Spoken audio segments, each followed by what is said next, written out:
রয়েছেন স্টুডিওতে আজকে জীবনের গল্প বলার জন্য। তার সঙ্গে চলুন আমরা একটু পরিচিত হই। আপনি আপনার নামটা একটু বলুন। মিরাজ হোসেন পুরো নাম, আর ডাক নাম হচ্ছে রাজ। রাজ নামে আপনাকে আপনার বন্ধুরা চেনে, তাই না? আপনার বয়স এই মুহূর্তে 25। কোথায় থাকছেন? আমি এখন বাংলাদেশেই তো ছুটিতে আছি আর কি। আমি এমনি বাহরাইন থাকি। মানে আপনি প্রবাসী বাঙালি আমরা বলতে পারি। বাহরাইন থাকেন। বাহরাইন থেকে আপনি আমাদের অনুষ্ঠান শুনেছেন? বাহরাইন থেকে আমরা আসলে সরাসরি শোনার ভাগ্য হয় নাই। তো ওই যে আপনাদের লিঙ্ক থেকে ডাউনলোড করে করে কিংবা আপনার মোবাইল যে দোকানগুলো থেকে আপনার মেমোরি লোড করা হয় ওই দোকানগুলোতে পাওয়া যায়, ওইখান থেকে আমরা বাহরাইনের দোকানে এসব পাওয়া যায় অনুষ্ঠানগুলো। অনুষ্ঠানের যে কপিটা আর কি ডাউনলোড করে ওরা ডাউনলোড করে করে তারপর আপনাদের কাছে সেল করে। কত করে সেল করে? একটা মেমোরি লোড বাংলাদেশি টাকায় তো আপনার প্রায় 250 টাকার মতো পড়ে। বুঝুন অবস্থা। আচ্ছা, এটা নিয়ে আপনারা সবাই মিলে শোনেন? হ্যাঁ, সবাই শোনাটা হচ্ছে যে এমন মুহূর্তে যখন মানুষ আমাদের শ্রমিক গুলো যারা প্রবাসী শ্রমিক গুলো আপনার অনেক ক্লান্ত কিংবা মন খারাপ, ওই মুহূর্তেই অনেকের কানেই দেখা যায় হেডফোন। আর ওইখানে তো এমন একটা অবস্থা যে আর যে কিবরিয়া ভাই হয়তো অনেকে ফেসবুকে আপনার ছবি দেখে কিংবা আপনার এবিসির একটু নাম জানে, কিন্তু উনারা আপনার এতটাই ভক্ত যে বলার মতো ভাষা আমার নেই। এটা অনেক বড় একটা পাওয়ার জন্য বাহরাইনের যেসব বন্ধুরা আছেন এবং বিদেশের যেসব বন্ধুরা আছেন, আমি অন্তর থেকে আপনাদের জন্য অনেক অনেক বেশি দোয়া করি। এবং একই সাথে যারা আমাদেরকে শোনেন, বিশেষ করে এবিসি রেডিও, আমাদের এই হ্যালো উইথ 920 অনুষ্ঠান, ও যেটা বলেছি সেটা সত্য। কারণ আমরা যখন হ্যালো উইথ 920 তে কারো জন্য অর্থের সাহায্য চাই, আমি দেখেছি বিদেশ থেকে প্রচুর পরিমাণে ফোন করে সাহায্য করেন এবং বিদেশি সাহায্যগুলো সাধারণত আমি নিজে রিসিভ করি। এটা নিঃসন্দেহে আমাদের জন্য অনেক বড় একটা সৌভাগ্যের ব্যাপার। আপনাদের যে মানে কি বলা যেতে পারে মাথার ঘাম পায়ে ঝরানো পরিশ্রমের জীবন, সেই জীবনে আপনারা এবিসি রেডিওর এই অনুষ্ঠানটিকে, আমি ক্ষুদ্র এই মানুষটিকে এতটা আপন ভাবেন বা এই অনুষ্ঠানটিকে এত ভালো লাগে আপনাদের কাছে, সেটা নিঃসন্দেহে আমাদের টিম মেম্বার যারা রয়েছে তাদের ক্রেডিট আমি বলবো। অবশ্যই খালিদ ভাই রয়েছে, লোবান, এবং এই অনুষ্ঠানে আরো একটা বড় টিম কাজ করে এবং একই সাথে হ্যালো উইথ 920 লাখ লাখ শ্রোতা, সবাই আপনাদের জন্য আমরা অনেক অনেক বেশি গুড উইশ করি, অনেক বেশি শুভকামনা জানাই। হ্যাঁ, আপনি বলছিলেন যে আপনি বাহরাইনে থাকেন, ওখানে আপনি কাজ করেন, আপনি ছুটিতে এসেছেন বর্তমানে, 25 বছর বয়স আপনার। এমনি নিজ জেলা কোথায়? আমার নিজ জেলা হচ্ছে লক্ষ্মীপুর। হ্যাঁ, লক্ষ্মীপুরে। আর আমার থানা হচ্ছে রামগঞ্জে। আমরা হ্যালো উইথ 920 তে সাধারণত যেটা করে থাকি, শৈশব থেকে আপনার জীবনের গল্প শুরু করার সুযোগ দিব, তো শুরু করুন আপনি। আমার বাবা হচ্ছে একজন সেনাবাহিনীর কর্মকর্তা। যখন আমি ক্লাস 3 তে পড়ি, আমার মা হচ্ছে একজন গৃহিণী, আর আমার 2 বড় বোন, আর আমি হচ্ছে তৃতীয়। আচ্ছা, সিরিয়াল দিকে আমি হচ্ছে তৃতীয়, আর এমনি ভাইদের মধ্যে আমি হচ্ছে বড়। আচ্ছা আচ্ছা। আমার ছোট হচ্ছে আমার ছোট ভাই, ওর নাম হচ্ছে রিয়াজ, আর এরপরে হচ্ছে আমার আরো ছোট 2 বোন। মোট আমরা 4 বোন 2 ভাই। আচ্ছা। তো বড় বোন আমার মুন্নি এবং রুনা, উনারা আমার বড় বোন এবং আমার মায়ের সমতুল্য। কারণ আমাকে আমার বোনেরাই অনেকটা কোলেপিটে করে মানুষ করেছে, আর আমার মায়ের সহায়ক আর কি। অনেক বেশি আমাকে ছোটকাল থেকে অনেক বেশি আদর করতো। আমি ভাই বড়র মধ্যে তো আমাকে অনেক বেশি স্নেহ করতো আমার ফ্যামিলি, আমার বোন বলেন, ভাই বলেন, আর মা বলেন, আর বাবা বলেন, সবাই ওদের অনেক আদরের সন্তান আমি। তো আমি পড়ালেখা প্রথম শুরু করি পাশের গ্রাম হচ্ছে ফতেপুর গ্রাম, ফতেপুর প্রাইমারি স্কুল থেকে। আমি ক্লাস 1 থেকে ক্লাস 5 এখানেই কমপ্লিট করি।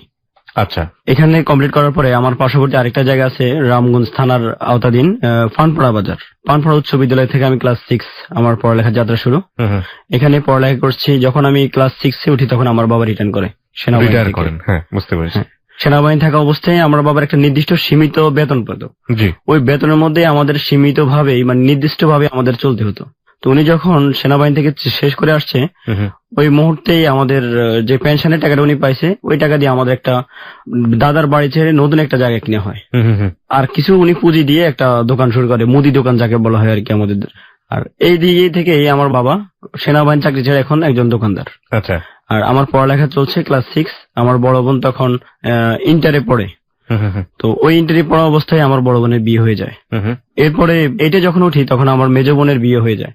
তো বড় বোন বিয়ের পর থেকেই আপনার থাকে স্বামীর সাথে সৌদিতে, এখন বর্তমানে বাংলাদেশে আছে। আচ্ছা। আর মেজ বোনের জামাই যিনি রুনু আফা, উনার স্বামীও থাকে বাহিরে। মোটামুটি একটা টিপটপ ফ্যামিলি বলা যেতে পারে। তবে আমরা অনেকটা আপনার অর্থনৈতিক ভাবে স্বাধীন না এই জন্য যে, কারণ আমার নিচে হচ্ছে আমার ছোট ভাই, ছোট 2টা বোন, আর আমার মা হচ্ছে একজন শ্বাসকষ্টের রোগী, যিনি হাঁপানি বলা হয় আর কি। তো আমার মা রোগী হওয়ার কারণে আমার আম্মার পিছনে অনেক টাকা ব্যয় হয় আমার বাবার মাসিক ভাবে। আর আমার পড়ালেখা চালানো নিয়ে আমার বাবা সত্যি অনেক কষ্ট করতেছে, কারণ বাবা যেটা দিচ্ছে নির্দিষ্ট ভাবে ওইটু ভাবে আমাদেরকে সুখে চলতে হয়। যখন আমি স্কুলে যেতাম তখন আমার বাবা আমাকে আমাদের বাড়ি থেকে স্কুলে যেতে আপনার 3 টাকা ভাড়া লাগতো, আমার বাবা আমাকে 5 টাকা দিত। 5 টাকা দিয়ে বলতো যে যাওয়ার সময় গাড়ি যাবি, নয়তো বা যাওয়ার সময় হাঁটে যাবি, আসার সময় গাড়ি আসবি। আর বাকি যেটা আপনার 2 টাকা থাকবে ওই 2 টাকা দিয়ে এবার তুই বিস্কিট খেয়ে নিস দুপুরবেলা, যেটা লেজার পিরিয়ড বলা হয় আর কি আমাদের। জি। আর মাঝে মধ্যে যখন আপনার টাকা নিয়ে একটু সমস্যা মানে চলতে অসুবিধা হয়, তখনই আমার সহায়ক হিসেবে কাজ করে আমার বড় বোন। উনি যখন যা পারছে উনার হাত খরচ থেকে উনি আমাদেরকে সহায়তা করছে। যাক, এরপরে আমি ক্লাস 10-এ যখন মেট্রিক পরীক্ষা দিই, তখন আমাদের ফ্যামিলি, আমার ভাই বোন যে নিচে যে আমার যে 2টো বোন ছিল, ওরা হচ্ছে মূলত জমজ টুইন। হ্যাঁ, ওরা একজন আমার ছোট বোন, ওর নাম হচ্ছে তামান্না সুলতানা, আর একজন হচ্ছে তানিয়া সুলতানা। তো তামান্না হচ্ছে আপনার জন্মগ্রহণের 1 ঘন্টা পরে তানিয়া জন্ম হয়েছে। তখন আমি যখন ক্লাস 10-এ, তখন আমার এই বোনগুলো ক্লাস 4-এ কিংবা 5-এ তখন পড়ে, আর আমার ছোট ভাইটা তখন ক্লাস 7-এ পড়ে। তো এই দিক থেকে এদের, আমার একটা ছোট ভাই হাই স্কুল, আমি মেট্রিক পরীক্ষার্থী, আর এর মাঝে হচ্ছে আপনার ছোট 2টো বোন। এ নিয়ে আমার বাবা খুবই কষ্টে, যেটা আমরা দেখি কিন্তু কিছু করার মতো থাকে না। টেনশনে থাকি যে মানে মাঝে মধ্যে কষ্ট পাইতাম টাকায়, কিন্তু তারপর বাবাকে বলার মতো সাহস পেতাম না। আচ্ছা, সব মিলিয়ে আপনার টান কিসের মধ্যেই যাক সুখের একটা পরিবারে ছিল। অভাব ছিল কিন্তু ভালোবাসা কারই কমতি ছিল না। তো যখন মেট্রিক পরীক্ষা দেওয়ার পর আমার মাথায় আসলো যে আমার বাবা এত কিছু করতেছে, আমার বড় বোন বিদেশ থেকে আমাকে বললো যে তুই মেট্রিক পরীক্ষাটা দেওয়ার পরে কাজ শিখে নে, আমি যদি সুযোগ পাই তাহলে আমি তোকে আমার কাছে নিয়ে আসবো। আচ্ছা, এই কথা বলছে। আর আমার মা তো পারে না, দেই সংসারের দিকে তাকে পারে না, আমার পরীক্ষার আগে আমাকে পাঠিয়ে দেয়। তখন আমার বোন বললো যে না, ওকে তো এভাবে পাঠানো যাবে না, যেকোনো একটা কাজ শিখে আসতে হবে প্রথমত। কাজ শিখার পরে এরপরে এখানে আসার পর আমরা সেটেল করতে পারবো। তো বোনের ইচ্ছা অনুযায়ী আমি মেট্রিক পরীক্ষা দেওয়া শেষ। আমার পরীক্ষার পরপরই আমার বাবা কি করলো, আমাকে নিয়ে ভর্তি করলো আপনার জাতীয় যুব উন্নয়ন কারিগরি ট্রেনিং সেন্টার আর কি, মাইদি শহরে। আমাকে বাড়ি থেকে পরীক্ষা শেষ 3 মাস বেকার আমাকে এখানে ট্রেনিং দিতে হবে। আপনার Microsoft Word, Excel, Access, PowerPoint, computer এতটুকুই, আর হচ্ছে মোবাইল সার্ভিসিং কাজ। এইভাবে আপনার 3 মাস এখানে কাজ মোটামুটি কোন রকম 100% শিখা হচ্ছে এটা বলা যাবে না, কারণ শিখার তো কোনো শেষ নেই। হ্যাঁ, এই কাজ করার পরে আমি পরীক্ষার রেজাল্ট দিল, মোটামুটি একটা ভালো রেজাল্ট করলাম। পরীক্ষার রেজাল্ট ভালো হওয়ার পরে আমার বাবা বললো যে ঠিক আছে, তুই কাজও চালিয়ে যা আর কলেজেও ভর্তি হয়ে যা। সরকারি কলেজে ভর্তি হইলে তো সবসময় ক্লাস করতে হবে না। আর আমার বোনের কথা ছিল, যেহেতু ওর রেজাল্ট ভালো হয়েছে সেহেতু এখন ওকে বিদেশে আনবো না, ওকে পড়ালেখাই করান আপনি। আমার বোন ডিসিশন চেঞ্জ করে ফেলছে, কারণ দেখছে যে আমি পড়ালেখা করতে আগ্রহী। আচ্ছা, তখন আমি আমার বোনকে বললাম যে বোন, আসলে ফ্যামিলি দিকে তাকে আমার পড়ালেখা করতে ইচ্ছে করে না। ফ্যামিলি দিকে তাকে বিশেষ করে আমার যে ছোট 2টা বোন, আমি দেখি ওরা ছোট মেয়ে মানুষ হয়ে আমার বাবার টাকা সেভ করার জন্য কষ্টে থাকার কারণে ওরা প্রতিদিন ভোরবেলায় স্কুলের 2 ঘন্টা আগে হেঁটে চলে যেত। আর আমিও আমার কাছে বলতো যে ভাইয়া, আমি যখন যেদিন রেজাল্ট দিছে আমার, ওই দিন আমি আমার ফ্যামিলিকে সাহস করে বলতে পারিনি যে আমাকে মিষ্টি কেনার টাকাটা দেন।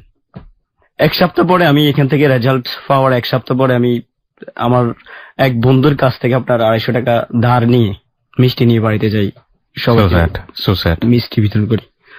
এত কষ্টের দেখার পরে পড়ালেখার ইচ্ছা এমনিতে আমার আসতেছে না, কারণ বাবার যদি একটু সহায়তা করতে পারতাম তাহলে হয়তো নিজেকে অনেকটাই সফল মনে করতাম। কি করে বোনকে বললাম যে ঠিক আছে আপনি ভর্তি করে দেন। আমার বোনের একটা বাগিনার ছেলে আছে, নাম হচ্ছে ইমরান।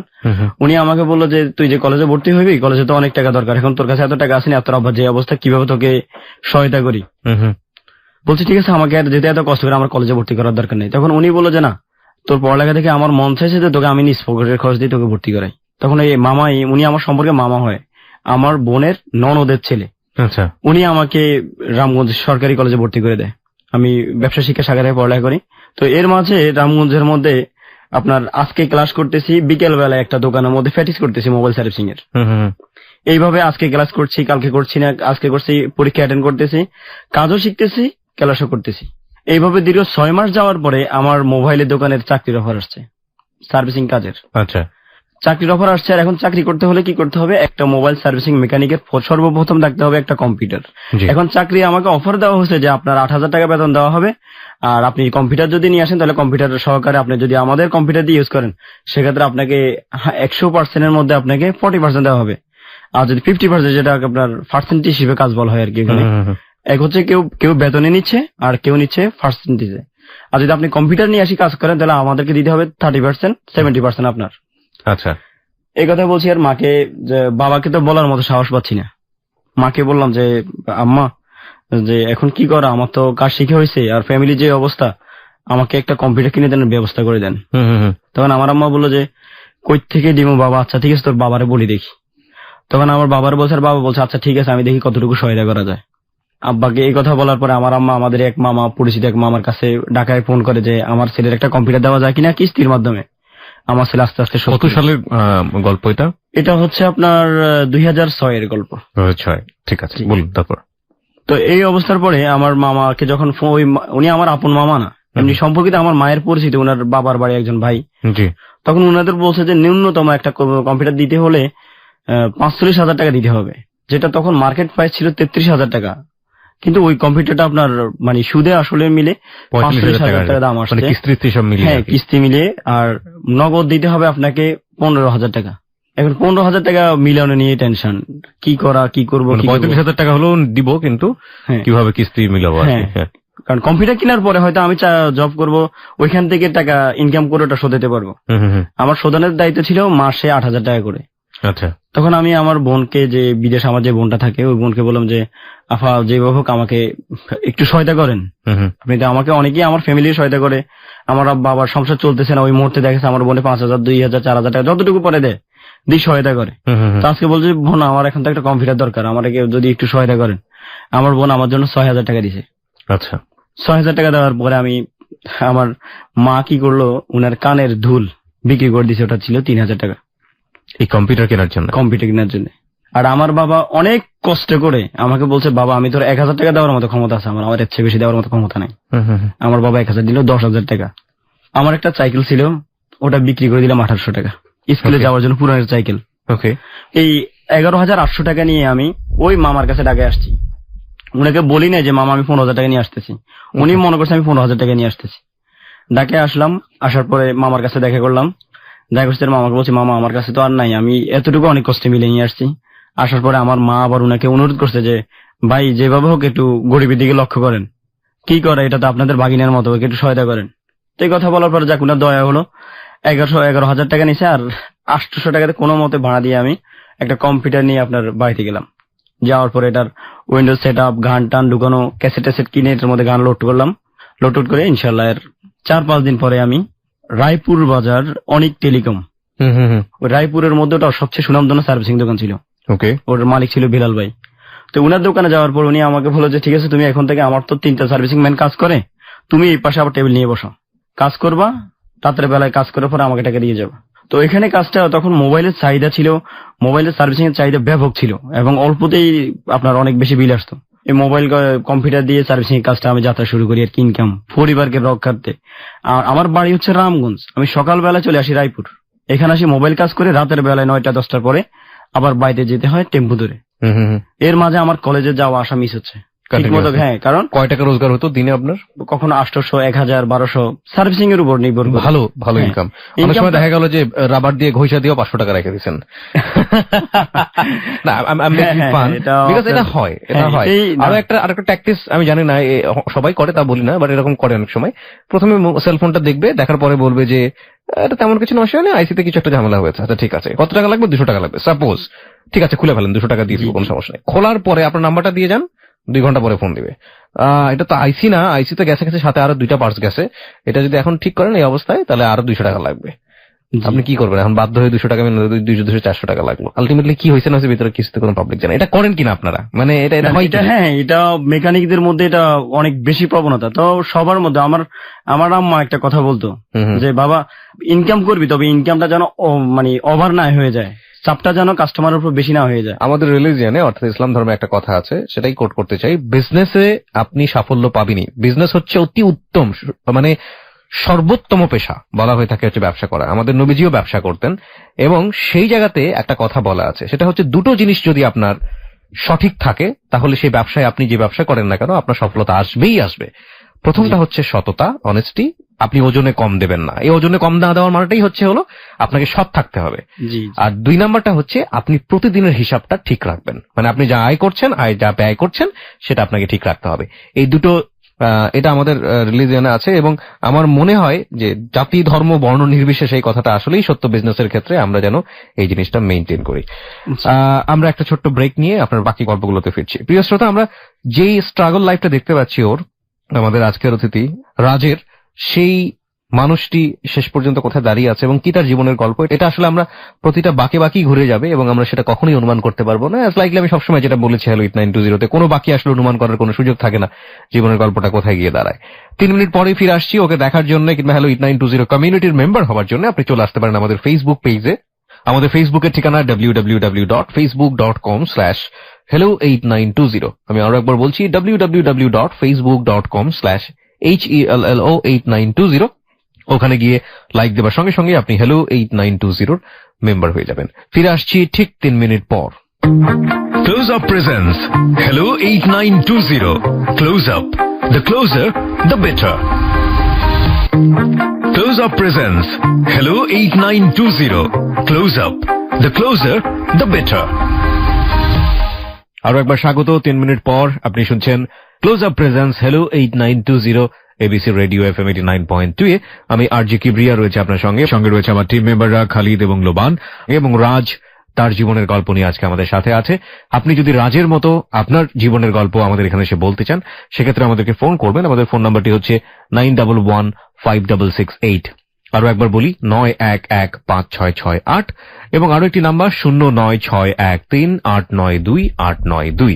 যারা ফোন করেন তারা অবশ্যই নিজেদের নাম এবং আপনার নিজের ফোন নাম্বারটি স্পষ্ট করে উচ্চারণ করে বলবেন, নইলে আপনার জীবনের গল্প যত ভালোই হোক না কেন আপনার সঙ্গে আমরা যোগাযোগ করতে পারবো না। রাজ জি, যা বলছিলাম, তো আমি ওইভাবে সার্ভিসিং মোবাইলের মধ্যে কাজ শুরু করলাম। ইনকামটাও ভালো। ইনকামের মাধ্যমে আমার পরিবারের পরিবর্তন চলে আসছে ইনশাআল্লাহ। পরিবর্তন এই জন্য যে এখন আমি দৈনিক যখন কাজে বের হই, যাওয়ার সময় আমার বোন ছোট বোন দুইটার হাতে 30 টাকা 40 টাকা দিয়ে যাচ্ছে এবং ছোট ভাই যেটা ওটাকে দিয়ে যাচ্ছে আপনার 20 টাকা 30 টাকা, এটা তাকেই। আর সংসারের যে বাজার খরচ, আমি আব্বাকে বললাম যে আব্বা এতদিন আপনি কষ্ট করছেন, এখন থেকে আমার দায়িত্ব। তো দায়িত্বটা ওই দায়িত্বটাই আমার বোনে বলছে না নেওয়ার জন্য, যে তুই যেহেতু পড়ালেখা করতে চাস, বড় হতে চাস, সেহেতু আমি এটা নিব। তখন এই কথার প্রতিবাদ করছিল আবার আমার মা, যে তুই কি বলিস, আমার ছেলে আমার সংসারের দায়িত্ব নিব, তুই এটা মেনে নিতে পারতেছিস না। তো আমার বোন বললো যে ও যদি এই বয়সে ইনকামের দিকে ঝুঁকে যায় তাহলে ওর ভবিষ্যৎটা তো অন্ধকার, পড়ালেখা করতে পারবে না। তখন আপনি এসএসসি পাস করেছেন? এসএসসি পাস করে কলেজে ভর্তি, হ্যাঁ কলেজে রানিং। ওই মুহূর্তে পায় আপনার 1 বছর শেষ অবস্থা। জি, বোনের কথা মতো বোনে বললো যে তুই যদি সংসার হাল ধরাস ভাই আর এখান থেকে আর বের হতে পারবি না, তুই পরীক্ষাটা দে আগে। হ্যাঁ, প্রথম বছরে যে পরীক্ষাটা, বোনের কথা মতো পরীক্ষা দিলাম।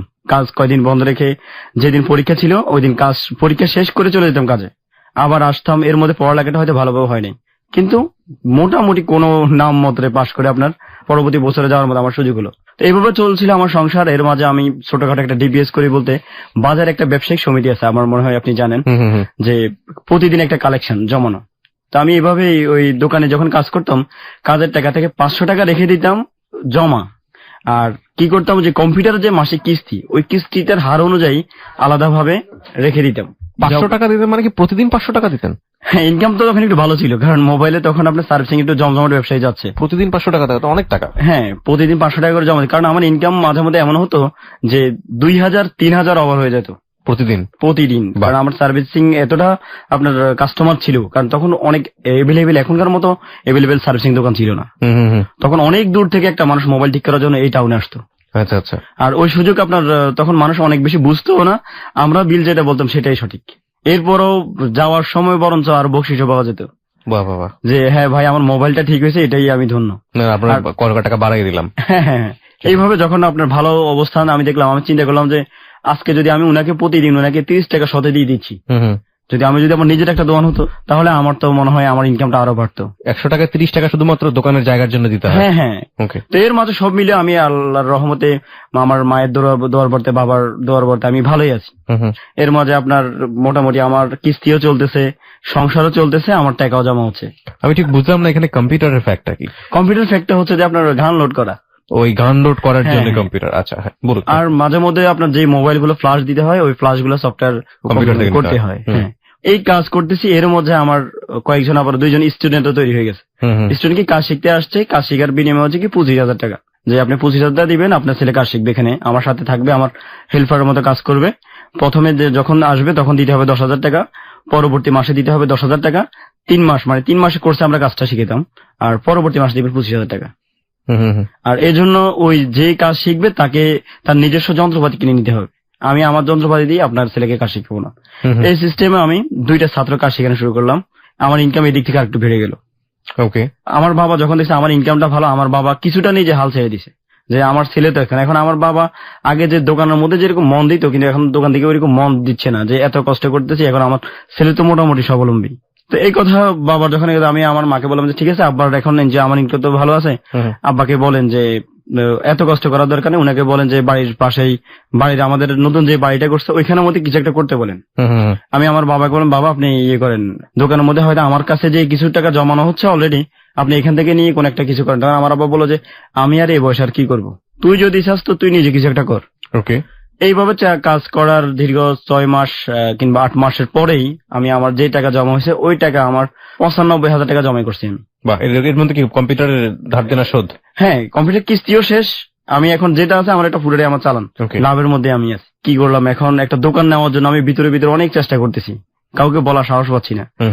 আমাদের রামগঞ্জ বাজার একটা ছোট্ট, যে আপনার আমাদের যে ঢাকা শহরের গলির মধ্যে ছোট চায়ের দোকানগুলোর মতো ছোট্ট একটা রুম, মানে এই দোকানটা কেউ ভাড়া নেয় না। এটা এক ধরনের ময়লা স্তূপ, এখানে মানুষ আসে সব ময়লা পেলে আর কি। তো আমি ওই মালিকের কাছে গেলাম যে ভাই আপনার এই দোকানটা তো উপরে টিন, আপনি এই দোকানটা আমাকে ভাড়া দিবেন কিনা। উনি আমাকে বললো যে এটার অ্যাডভান্স 40,000। তখন আমি চিন্তা করলাম যে আমার টাকার সাথে মোটামুটি এটা আল্লাহ রহমতে হয়তো মিল আছে। আর ডেকোরেশন লোকের সাথে কথা বললাম যে ডেকোরেশন কত হবে। উনি আমাকে বললো যে মিস্ত্রি আমাকে বললো যে ডেকোরেশন করতে চাইলে আপনার এখানে 20,000 টাকার মতো খরচ আছে। আচ্ছা, সব মিলিয়ে দেখলাম যে দোকানটা নেওয়ার মতো উপযোগী, তবে আমি ভালোভাবে সামান নিতে পারবো না।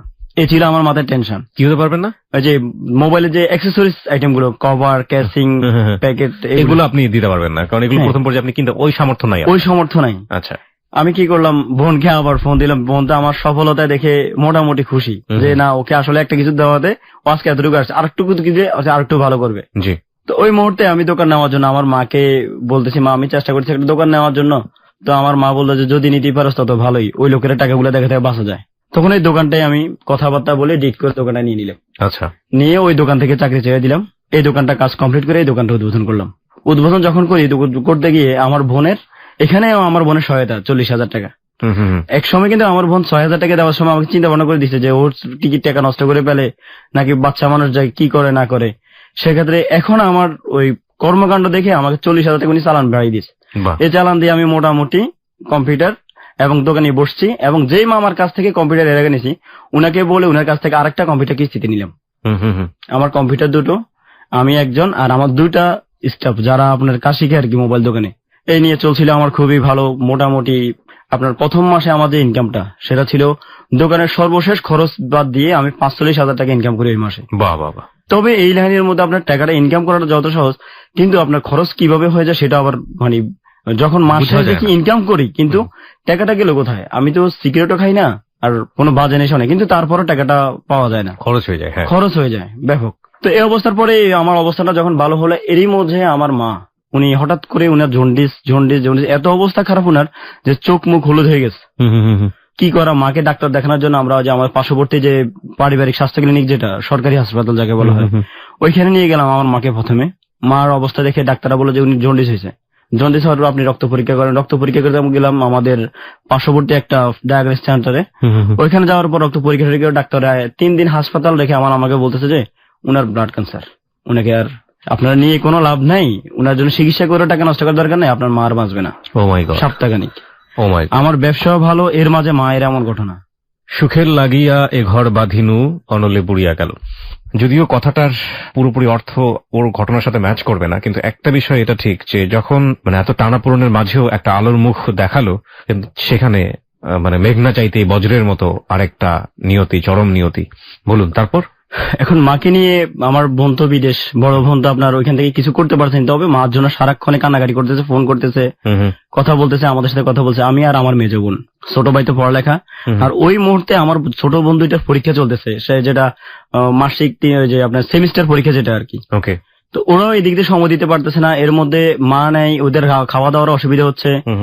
আর আমার মেজো বোন, ওর তো একটা বাচ্চা আছে, ওর আমাদের বাড়ি থেকে 5 কিলোমিটার দূরে ওর বাড়ি, তবে হসপিটালের পাশেই। আচ্ছা। তো ওই এইদিকে মাকে ভর্তি করার কারণে ওই আসি মাকে খাওয়া দাওয়া দিয়ে যাচ্ছে। আর আমি তো মানুষ একজন, একদিকে দোকান, ছোট ভাই হচ্ছে পড়ালেখা, আর আমি মাকে নিয়ে দৌড়াদৌড়ি করতেছি, আসপাতাল যাচ্ছি আর আসতেছি। তখন আমার কাছে যে টাকা, আমি যে টাকা ইনকাম করি, আমি এদিক থেকে কখন টেনশন করতাম যে আমার মায়ের জন্য টেনশন করতে হবে।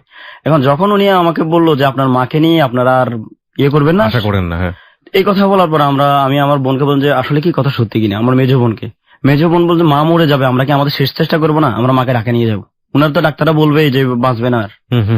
এই কথা বলছে। আর আমি আমার মাকে, বোনকে আর আমি সহকারে আমার দোকানের ছেলেদেরকে দায়িত্ব দিয়ে আমার মাকে ঢাকা নিয়ে আসছি। যে আপনার মা তখন জানতো এই ঘটনাটা? মাকে তো বলেননি যে ডাক্তার এরকম বলেছে? না, মাকে তো বলা সম্ভব না। মা তো এমনি তো উনি কথাই বলতে পারে না, কারণ উনার চোখ মুখ এতটাই হলুদ, আর হচ্ছে উনি একজন হাঁফানি রোগী, প্রতি সাথে উনার একটা এজমাসও লাগে, ওই যে ইনহেলার, হ্যাঁ উনার এগুলো লাগতো সবসময়। এর মাঝে মার এই অবস্থা। আর আমার বাবা তো হচ্ছে নিরুপায়। আমার বাবা নিরুপায়তা দেখে আমার বাবা চুপচাপ, মানে উত্তরও দিচ্ছে না, মানে কোনো উনার কার্যক্রম আগাচ্ছে না। কারণ উনি কি করবে, উনার অমন সমর্থ নেই যে আমার মায়ের চিকিৎসা করবে। যাই হোক, আপনার বোন বললো যে ঢাকায় নিয়ে এসে কিছু একটা করে। কারণ আমার বোনের আবার আমাদের চেয়ে একটু আর্থিক অবস্থা ভালো, কারণ ওর স্বামী বিদেশ থাকে। মাকে নিয়ে চলে আসলাম ঢাকায়। ঢাকা আসার পরে শাহাবুদ্দিন মেডিকেল কলেজ, আপনার যে কলেজটা, এখানে নিয়ে আসার পরে উনাকে 3 দিন এখানে রাখার পরে বিল আসছে আপনার প্রায় 17,000 টাকার মতো। এমন বিল আসার পরে আমার বোনে বলতেছে যে মারে তো এই হোটেলে, এই যে হসপিটাল যদি চিকিৎসা করি তো আমাদেরকে তো খুঁজে পাওয়া যাবে না, আমরা একটু নর্মালে দেখি। তখন নগর মাতৃ সদন নামে এর পাশে একটা সদন, হ্যাঁ, এমন একটা হসপিটালে নিয়ে গেলাম আর কি। নেওয়ার পরে উনারা পরীক্ষা বলতেছে যে আপনার মার কোনো ক্যান্সারই হয় নাই, ডাক্তারে বল চিকিৎসা ছিল, উনার হেপাটাইটিস পজিটিভ হয়ে গেছে, ঝুঁকি হয়ে গেছে। এখন উনাকে টানা 1 সপ্তাহ যাবত উনাকে স্যালাইনে রাখতে হবে এবং অনেক বেশি পরিচর্যা রাখতে হবে। আচ্ছা, একথা বলার পরে মাকে আমি বললাম আচ্ছা ঠিক আছে, এখন কি আর করা, এর মধ্যে তো আপনার অনেক টাকা অলরেডি শেষ হয়ে গেছে, আমিও সহায়তা করতেছি, বোনও সহায়তা করতেছে। এরপরে এইভাবে আমার মায়ের চিকিৎসা বাবদ আমাকে অনেক বিশাল ব্যয় বহন করতে হয়েছে। মায়ের চিকিৎসার জন্য আমার মা 3 মাস টানা হসপিটাল ছিল, যার আমাদের সর্বশেষ কস্ট মায়ের পিছনে আসছে 4,65,000 টাকা। এর মাঝে আমার তো দোকান যায় অবস্থা, দোকানে এর মাঝে আমার মায়ের চিকিৎসা বাবদে 4,65,000 টাকা টোটাল ব্যয়। এই ব্যয়টা আমি কি করতে হয়েছে, আমাকে বিভিন্ন আমার যে আশেপাশে যারা ব্যবসায়ী তাদের কাছ থেকে আমি টাকা হাওলাত নিয়ে, ধার নিয়ে, ওই যে আমার দোকানের পাশে মাল্টিপারপাস ছিল, এই দিক থেকে নিয়ে শোধাইছি। আমার বড় বোনের সহায়তা করছে 50,000 টাকা, আমার মেজ বোন সহায়তা করছে 40,000 টাকা মায়ের এই চিকিৎসার মধ্যে। আর পুরো টাকার দায়ভারটাই আমার কাঁধে। মা হসপিটাল, আমি তো এখন দেনা হতে পারি, কিন্তু আমার মা তো চিকিৎসা বন্ধ করতে পারি না। সতে হলো আমার গর্ভধারিণী মা, আর টাকা হয়তো হবে কিন্তু আমার মায়ের তো আর হয়তো থাকবে না। ওই দিক বিবেচনা করে দেনার দিকে আর তাকাই নাই। মায়ের চিকিৎসার জন্য যতটুকু সাধ্য ছিল করার পরে যাক, দেনা করার পর আমার মা সুস্থ হলো। ওকে, নিজেকে আপনার অনেক বেশি ধন্য মনে করলাম। এর মাঝে এখন মা সুস্থ হওয়ার পরে আমার আরেক টেনশন শুরু, সেটা হচ্ছে যে মায়ের এই টাকা শোধানো। এই নিয়ে আমাকে কখনো আপনার এত কষ্টে এত টেনশন থাকতে হইতো যে টেনশন নিয়ে কখনো মোবাইল সার্ভিসিং কাজ করা যায় না। রাইট, টেনশন নিয়ে মোবাইল সার্ভিসিং কাজ করা যায় না। এর মাঝেই দেনা পাওনা নিয়ে আমি দীর্ঘ 6 মাস যাবত অনেক কষ্ট পাই। এরপরে সর্বশেষ মায়ের দেনাও শোধালাম। চলছে আমার এইভাবেই জীবনটা। মোটামুটি কাজ করে আপনার এক পর্যায়ে আসি, আমি বিদেশের জন্য যাওয়ার চিন্তা ভাবনা করলাম মোবাইল কাজের উপর। বিদেশে লাইন দিব। এর মধ্যে আরেকটা কথা, এর মধ্যে আমার বোন তো আপনার যেটা ছোট 2টা আর কি, এর মধ্যে একটার বিয়ের প্রস্তাব আসতেছে, আর একটু ও ক্লাস 10-এ উঠে আসছে, আমার সংসার যেভাবে চলতেছে ওর বিয়ের জন্য আসছে। এখন ওকে বিয়েও দিতে হবে, ওই দায়িত্বটা আমার, মানে ওর ফ্যামিলির এক কথা শেষ, ফার্নিচার যা কিনতে হয় সবই আমারকে বহন করতে হয়, যেটা আমার জন্য, আমি মানুষ ছোট হিসাবে আমার অনেক বেশি চাপ হয়ে গেছে। যা কোন রকমই ইনশাআল্লাহ আল্লাহর সব দিক মিলিয়ে ভালোভাবে যাচ্ছি। এরই মাঝে আমার সাথে 2000 এভাবে জীবন কাটানো 2012 সন, তখন আমি আমার দোকান এক পর্যায়ে বিক্রি করে দিলাম বিদেশ যাওয়ার উদ্দেশ্যে। বিক্রি করে যে টাকাটা ছিল বিদেশ যাওয়ার জন্য, ভিসার জন্য আমার দোকান বিক্রি করে আমার টোটাল চালান ছিল 2,45,000 টাকা। এই বিদেশে আপনি কার থ্রুতে যাচ্ছেন? বোন? না, আমার বোনের মাধ্যমে না। তাহলে আমি যাচ্ছি আমার আপনার একজন পার্শ্ববর্তী বাড়ির এক ভাইয়ের মাধ্যমে, নিজের উদ্যোগে। যে বিদেশ নাকি মোবাইলের চাহিদা। আপনি ফ্যামিলির সাথে পরামর্শ করে করেছেন? ফ্যামিলির সাথে পারমিশন ছিল? ফ্যামিলি পারমিশন ছিল যে হ্যাঁ, বিদেশে মোবাইল সার্ভিসিং ব্যাপক চাহিদা, বাংলাদেশ থেকে অনেক বেশি ভালো ইনকাম।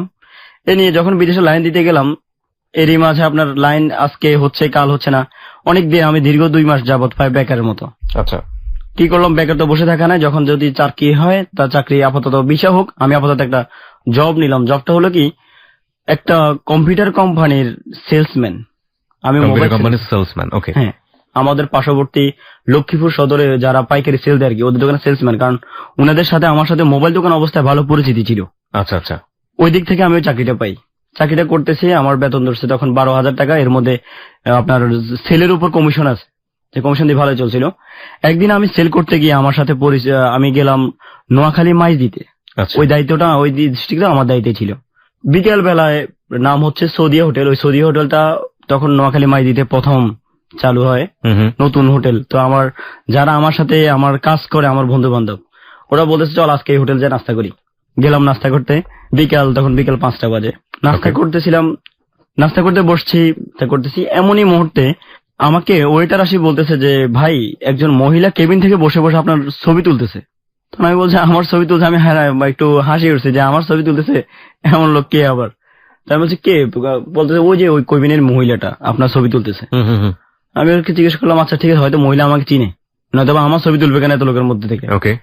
কিছুক্ষণ পরে আমি নাস্তা করছি, আমার নিজে ছবি তুলুক না যাই করে ওটা উনার ব্যাপার, আমি আমার নাস্তা করতেছি। উনি হঠাৎ করে উঠে আসে বলতেছে যে কেমন আছো রাজ? হঠাৎ করে উঠে এসে বলছে কেমন আছো রাজ? মেয়েটাকে আপনি চিনেছেন? না, মেয়েটা না, উনি একজন মহিলা। মহিলাকে আপনি চিনেছেন? না, চিনি নাই। প্রিয় শ্রোতা, আমরা এই জায়গাটা একটা বিরতি নিতে চাই, ছোট্ট একটা ক্লাইম্যাক্স, এবং এই ক্লাইম্যাক্সের ব্যাপারটা পরিষ্কার হবে ঠিক রাত 12:06। আমরা ফিরে আসবো রাত 12:06। আপনারা সবাই শুনছেন ক্লোজ আপ প্রেজেন্স হ্যালো 8920। আজকে রাজ রয়েছে তার জীবনের গল্প নিয়ে। সবসময় বলে থাকি কোনো বিরতিতেই আসলে আপনি অনুমান করতে পারবেন না এর পরের বিরতি কোথায় আমরা নিব, এবং কিংবা এর পরে ফিরে এসে আপনাকে আমরা কি শোনাবো, কারণ জীবনের গল্পগুলো এরকমই হয়। এর সাসপেন্স বলেন, ক্লাইম্যাক্স বলেন, এবং এন্টারটেইনিং বলেন, হোয়াট এভার ইট ইজ, এটা কোনো কিছুর ধার ধারে না। জীবনে যা ঘটে, যৌক্তিক কিংবা অযৌক্তিক, তা অকল্পনীয়, এবং সেই অকল্পনীয় জীবনের গল্পগুলি আমাদের এখানে পরিবেশিত হয়। সেই জীবনের গল্প নিয়ে আজকে রয়েছে এখানে রাজকে দেখার জন্য চলে আসতে পারেন আমাদের ফেসবুক পেজে, এবং একই সাথে আপনি এই পেজটিতে লাইক দিয়ে হয়ে যেতে পারেন আমাদের হ্যালো 8920 বিশাল কমিউনিটি মেম্বার। আমাদের ফেসবুকের ঠিকানা www.facebook.com/hello8920। আমি আবারও বলছি www.facebook.com/hello8920। ওখানে গেলে আপনি লাইক বাটনে ক্লিক করলেই আপনি হ্যালো 8920 মেম্বার হয়ে যাবেন। এবং খেয়াল রাখবেন, পেজটি আছে আরজে কিবরিয়া নামে। এই পেজটিতে আমাদের 11 লাখ কমিউনিটি মেম্বার রয়েছে, প্রায় 11 লাখ কমিউনিটি মেম্বার। ফিরে আসছি ঠিক রাত 12:06।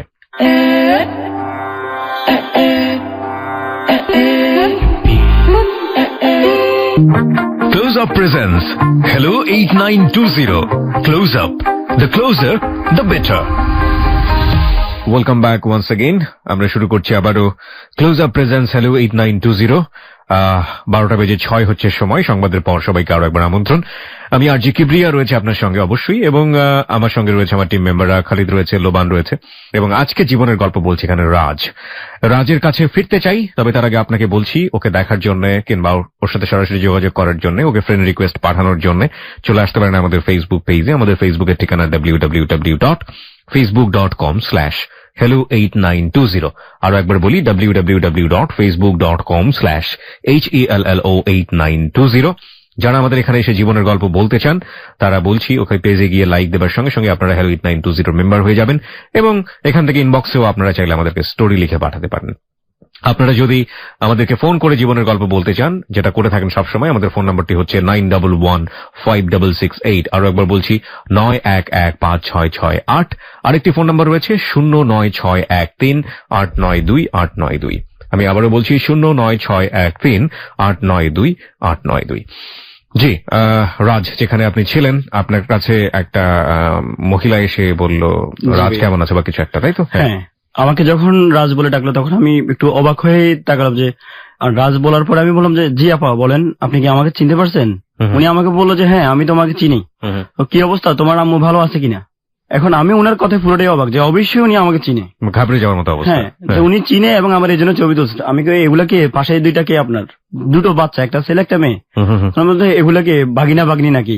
কারণ আমি ওনাকে আপা বলছি। আমি কথা বলার পর উনি আমাকে বললো যে হ্যাঁ তোমাকে আমি খুব ভালো করে চিনি, তবে এখন হোটেলের মধ্যে একটা ব্যাখ্যা দেওয়ার সময় তোমার নাম্বারটা আমাকে একটু দাও তাড়াতাড়ি। তো আমি বলছি যে কেন? কয় না তোমার সাথে কথা আছে, আমার স্পেশালি কিছু জরুরি কথা আছে, তুমি আমাকে চিনো, এখন পুরো ব্যাখ্যা দিব না কারণ এখানে তোমার বন্ধু বান্ধব আছে। তো আমি বলছি আচ্ছা ঠিক আছে আমি দিব, আপনি একটু ওয়েট করেন, আমি আমাকে বুঝিলে আপনি কে। একথা বলছেন। উনি কেবিনে যাই বসলো, আমাকে ডাক দিলে আমি উনার পাশে কেবিনে যাবো, মানে উনি এই পাশে আমি এই পাশে একই কেবিনে, এবং পাশেও দুটো বাচ্চা।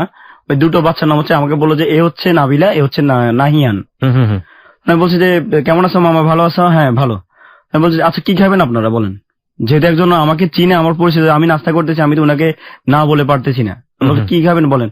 উনি আমাকে বললো যে আমি তো আসলে খেতে আসি নাই, নিতে আসছি, কারণ তোমার আঙ্কেল বাসায়, আর তোমাকে এত ব্যাখ্যা এখন দিব না, কারণ তুমি শুনলে অবাক হয়ে যাবে আমার পরিচয়। আমি তোমাকে অবাক করবো না, এই জন্য তুমি নাম্বারটা আমাকে দাও, আর আমি খাবার নিয়ে যাব বাসায়। আমি বলছি কি খাবেন, কারণ আমি খাচ্ছি গ্রিল, উনাকে আমি গ্রিলের অর্ডার দিতে, তখন বললো ঠিক আছে আপনি তাহলে গ্রিল খান।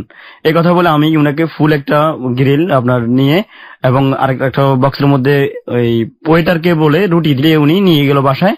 আমার নাম্বার ছিল, আমি নাম্বারটাই দিয়ে দিলাম, উনি চলে গেল। নাম্বারটা আপনি নিলেন না? না না, আমি তো উনার এত গুরুত্বপূর্ণ মনে করি নাই। উনি যেহেতু নাম্বার নিয়েছে, উনি ফোন করে আমার নাম্বার দিবে।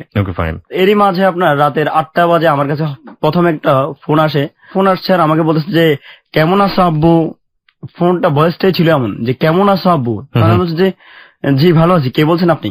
ওমা তুমি এত সকালে আমাকে ভুলে গেলা, বিকেল বেলায় তো তোমার সাথে একসাথে নাস্তা করলাম, তুমি আমাকে নাস্তা দিয়ে বিল দিতে দিলা না আমাকে, তুমি নিজে বিল দিয়ে দিলা। তা আমি কেউ জি জি জি সালাম আলাইকুম, জি আপা ভালো আছেন আপনি? তো বলছে আরে বোকা ছেলে, তুমি আমার ছেলে, আমি তোমার মায়ের মতো, তো তোমাকে কি বলছি তুমি ভালো আছো, এখন কই আছো? আমি বলছি আমি বাসার দিকে যাচ্ছি। তো তুমি বাসার দিকে যাও, আমি তোমাকে 10টার দিকে একটা ফোন দিব। 10টা বাজে বাসা যাওয়ার পর উনি আমাকে ফোন দিল, যে বললো যে এখন বলো কি অবস্থা তোমার। মূলত আসলে তোমাকে সত্যি কথা বলতে কি, তোমার পার্শ্ববর্তী বন্ধুরা তোমার নাম ধরে ডাকতেছে, আর তুমি তোমার মায়ের কথা বলছো। ওই নাম ধরে থেকে আমি তোমাকে বুঝতে পারি তোমার নাম হচ্ছে রাজ, আর এই কারণে আমি তোমাকে রাজ বলে ডাকি। তোমাকে একটু অবাকই করলাম, এখন তোমার আরো অবাক লাগছে না যে আসলে আমি তোমার পরিচিত না? আমি বলছি আপনি পরিচিত না, তো আপনি আমার ফটো তুললেন কেন? হ্যাঁ এই কথা বলছে। উনি আমাকে বললো যে কেন, মা কি সন্তানের ফটো তুলতে পারে না? আমি বলছি আপনি আমার মা। হ্যাঁ মূলত হচ্ছে যে বাবা কি বলতাম তোমাকে, আমার ছোট যে পিচ্ছি দুইটা ছিল, এরা তোমাকে দেখে বলতেছে আম্মু এমন একটা ভাইয়া যদি আমাদের থাকতো আমাদের খুব ভালো হতো। তখন তোমার ওদের কথা মতো রাখতে গিয়ে আমি তোমার ছবি তুলতে বাধ্য হচ্ছি। এই ক্ষেত্রে আমি বলছি ঠিক আছে, যেহেতু ভাইয়াকে এত পছন্দ হয়েছে, ভাইয়া ছবি তুলে নাও। তখন আমি বললাম যে যাই হোক, আপনি মনে হয় যে কাজটা ভালো হয় নাই, আপনি আর আমার নাম্বার নিচ্ছেন কেন? তখন আমি বলছি ও মা দরকার হতে পারে না তোমাকে, আর তোমাকে তো আমি বললাম তুমি আমার ছেলের মতো, আমি তোমার মায়ের মতো। কি বলে না বলে আমি তো আপনাকে আফা ডাকলাম। হয় না না এটা ভুল ওষুধ বলছে, অসুবিধা নেই। এই হচ্ছে উনার সাথে প্রথম দিনের পরিচয়, এতটুকুই।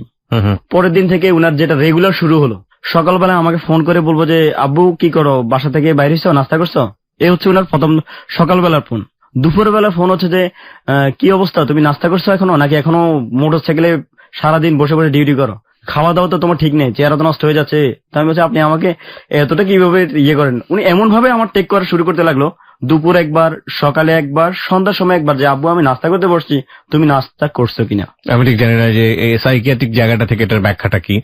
অপরিচিত এরকম একটা মানুষকে এইভাবে নিশ্চয়ই কোনো কারণ থাকতে পারে, হয়তো আমরা সামনের দিকে গেলে এটার একটা কারণ আমরা খুঁজে পাবো। যাই হোক, খুবই কৌতূহল মনে হচ্ছে, এবং আমার সাথে যদি এরকম হতো তাহলে আমিও কিছুটা হলেও বিরক্ত হতাম, কারণ এতটা এক্সপেক্টেড তো আসলে পরিচিত মানুষের কাছ থেকে করা যায় না, সেখানে অপরিচিত একজন মানুষ কেন ভাবে এতটা ক্লোজলি মেশার চেষ্টা করছে। তখন এখন উনি আমাকে বাবা বলে ডাকে, এখন উনি যখন আব্বু বলে ডাকে আমি ইতস্তা বোধ করতেছি যে আজকে যদি কোনো মেয়ে হতো কোনো ইয়েতে আমি ওকে বলতাম যে, কিংবা গরম হয়ে ধমকি দামকি দিতাম কথা না বলার জন্য। উনি আমাকে আব্বু বলে এমন ভাবে ডাকে, আমি উনার আব্বু ডাকার সাথে উনাকে প্রতিবাদ করার মতো ভাষা খুঁজে পাচ্ছি না, কিভাবে প্রতিবাদ করবো উনাকে। তখন উনার এরকম আচরণ, আমি বললাম যে আন্টি আসলে আপনি আমাকে এমন ভাবে টেক কেয়ার করতেছেন, আমি সত্যি অবাক হচ্ছি, একজন অপরিচিত মানুষ এইভাবে একটা লোকের টেক কেয়ার করতেছে। এই কথা বলার পর উনি বলল যে ধর্মের বাইচ্ছে এমনি ভাই আরো অনেক আপন হয়। ওইরকম একটা উদাহরণ আমাকে দিল। পরবর্তী উনি আমাকে আবার রাতের বেলা ফোন করলো 9টা বাজে, আমি ভাত খেতে বসবো এখন, তুমি কি ভাত খাবে? আর না খেলে আমার বাসা চলে আসো। তা আমি বললাম যে দেখেন আসলে আপনি এত অল্প সময়ে আপনি আমার সাথে এতটা মিশে গেছেন, আমি এটা নিচ্ছে আসলে সত্যি আমার অবাক লাগতেছে যে এমন একটা লোকের সাথে আমার সাথে পরিচিত। উনি আমাকে বললো যে শোনো, মূলত হচ্ছে আমি সৌদি আরব থাকতাম আমার স্বামীর সাথে, আমরা হজ করে আসছি, আমরা ইসলামিক ফ্যামিলির লোক, আমার স্বামী একজন জবরদস্ত মাওলানা, আর আমরা মূলত কারোর সাথেই কথা বলি না, মূলত তোমার সাথে আমার ভালো লাগছে বিদায় আমরা কথা বলি না, আমরা আমাদের সাথে কথা বলার মানুষ সুযোগও পায় না। উনি এরকম বুঝতে পারলাম যে উনি আমার দিক থেকে অনেক বিশাল মাপের মানুষ, কারণ উনি বিদেশ থেকে আসছে, বিদেশ থাকে, এবং উনার দেশাব দেখে আমার মনে হচ্ছে উনি আর্থিকভাবে আমার চেয়ে অনেক বেশি কোটিপতি, এমনটাই মনে হলো। এর মাঝে উনি এইভাবে পরিচয় কয়েকদিন নেওয়ার পরে উনি কি করলো, এই পরিচয় হওয়ার 7 দিনের মাথায় আমাকে জিজ্ঞাসা করলো যে তো তোমার বাবা মার কি অবস্থা, উনারা ভালো আছে, তোমাদের বাড়িটা, আচ্ছা তুমি আমার সাথে ছেলে সম্পর্ক, আমি তোমার বাড়িটা ঠিকানাই তুমি আমাকে বললা না। এই কথা বলছেন। আমি বলছি আমার বাড়িতে হচ্ছে এখানে, আমার বাড়ি রামগঞ্জ থানা পদ্মা বাজার গ্রাম, আমার এইখানে আমার বাড়ি। আপনি, আমার বাবা হচ্ছে একজন সেনাবাহিনী রিটার্ন পার্সন, মূলত ফ্যামিলির দায়িত্বটা আমি বহন করি এখন। আর আমার মা একজন অসুস্থ মানুষ, বাড়িতে আমার ছোট 2টা বোন আছে। আচ্ছা আচ্ছা, হ্যাঁ, এ কথা বলছেন। উনি বলে যে আর বড় বোন কি করে? বড় বোন, আমি বলছি যে আমার বড় বোন সৌদিতে থাকে, মেয়ে বোন বিয়ে দিয়েছি, উনার স্বামীও সৌদিতে থাকে। এই হচ্ছে আমাদের অবস্থা। ছোট ভাই আছে, সে এখন পড়ালেখা করে। উনি আমাকে বলে যে আচ্ছা ঠিক আছে, তোমার পরিচয় সম্পূর্ণ নিয়ে আমার খুবই ভালো লাগছে, এখন মা ছেলের সম্পর্কটা একটু পোক্ত হলো। এই কথা বলে উনার সাথে রাত্রে বেলা আমার সাথে কথা শেষ। পরের দিন দুপুর বেলা উনি আমাকে বলে যে আচ্ছা আপু, তোমার গ্রামের বাড়িটা জানি কই বলছিলা, হঠাৎ করে এই দুপুর বেলা আপনি ফোন করে আমার এটা কয়? না না, আমি তোমাকে জিজ্ঞাসা করছি, বলো না। এই কথা বলে উনি, আমি বললাম আমাদের গ্রাম হচ্ছে পদ্মা বাজার। পদ্মা বাজার, তোমার আব্বুর, তোমাদের বাড়ির নাম কি বলা হয়? আমি বললাম যে আমার আব্বা তো সেনাবাহিনী ছিল, তাই মানুষ মিলিটারির বাড়ি বলে ডাকে। এই কথা বলছি, আমি উনি বলছে আচ্ছা ঠিক আছে, তোমাকে পরে বলতেছি। এই কথা বলে লাইনটা উনি কেটে দিচ্ছে। কেটে দেওয়ার পরে কিছুক্ষণ পরে আমার আম্মা আমাকে ফোন করলো যে কিরে, একজন মহিলা আসছে, একদম অনেক ইয়ে করে, মানে নিজেকে অনেক গেট আপ করে, হাই ফাই, অনেক বড় ফ্যামিলির মহিলা, একজন মুরব্বী আসছে সাথে। ঠিক আছে, আসি উনারা আমাদের বাড়ি ঘর এই সাইড, মানে পুরো বাড়ি ঘুরে গাড়ে আমার মাকে বলতেছে। তখন আমি চিন্তা করলাম যে আম্মা, হয়তো আমার বোন একটা তো উপযুক্ত আছে, হয়তো বোনের প্রস্তাবের জন্য আমার পিছনেই লাগছে, কিছু একটা হতে পারে। হ্যাঁ, কারণ আমার বোনের বিয়ের জন্য, কারণ আমার বোন একটা, আমার বোনের চেহারা পেজের সাথে আমার সাথে অনেক মিল। ওকে, আমি সন্দেহ করছি এটাই। আমি আমার বললাম তাহলে উনাদেরকে আপ্যায়ন করুন। এখন উনাকে আমি সাথে সাথে আমার মায়ের ফোন কেটে উনাকে ফোন দিলাম। উনি ফোন তখন আর রিসিভ করতেছে না। উনি আমার ছোট বোন যেটা আপনার আমার চেহারার সাথে অনেক মিল, ওই বোনটাকে একদম কোলে নিয়ে তুমি আমার মেয়ের মতো, পেটের মেয়ে, এটা বলে উনাকে, মানে আমার ছোট বোনটাকে অনেক বেশি আদর, এত আদর যে ও বলতেছে যে মনে হয় যে না আমাকে উনি আজকে উনার বাসায় নিয়ে যাবে। এইভাবে আদর করে উনি চলে আসছে। তখন আমি উনাকে রাতের বেলা আমাকে ফোন দিল যে কি অবস্থা আব্বু, তোমাদের বাড়িতে দিয়ে গেলাম। তখন আমি উনাকে বললাম যে দেখেন, আপনি বাড়িতে গেলেন, আমার অনুমতি নিয়ে যাওয়াটা আপনার উচিত ছিল, কারণ আপনি আমার মেহমান। যাইতেন আমি আপনাকে আমার তৌফিক অনুযায়ী আপ্যায়ন করতাম, আর এইভাবে গেলেন কেন আপনি? আর আমরা হচ্ছে গরিব মানুষ, আপনি কেন গরিবের বাড়িতে পা দিতে গেলেন? হ্যাঁ, একজন এত বিশাল মাপের একজন মানুষ। উনি আমাকে বললো যে আরে বোকা, আমরা তো গরিবদেরকে সবচেয়ে বেশি ভালোবাসি, আমরা চাই যে ওদের পাশে থাকে, ওদের উপকার আসার জন্য। উনি আমাকে এরকম একটা, মানে উনি আমাকে গরিব বলাতে উনি আমাকে গরিবটা আরো একটা হাইলাইট করে দিল যে হ্যাঁ আসলে তুমি গরিব। এ কথা বলার পরে উনি আমাকে যখন বললো যে মূলত হচ্ছে যে গেলাম, তোমাদের মাকে পরিচিত হলাম, এবার কথাবার্তা বলার পরে উনি ওই দিন রাত থেকে কি করলো, বাবা তোমার সব দিক মিলে আমার অনেক বেশি পছন্দ হয়েছে, আমি তোমার সাথে মা বাবার সম্পর্কটা একদম ফ্যাটের ছেলের মতো করতে চাই, তুমি আমাদের বাড়িতে একদিন আসো, তোমার আঙ্কেলের সাথে পরিচয় যাক।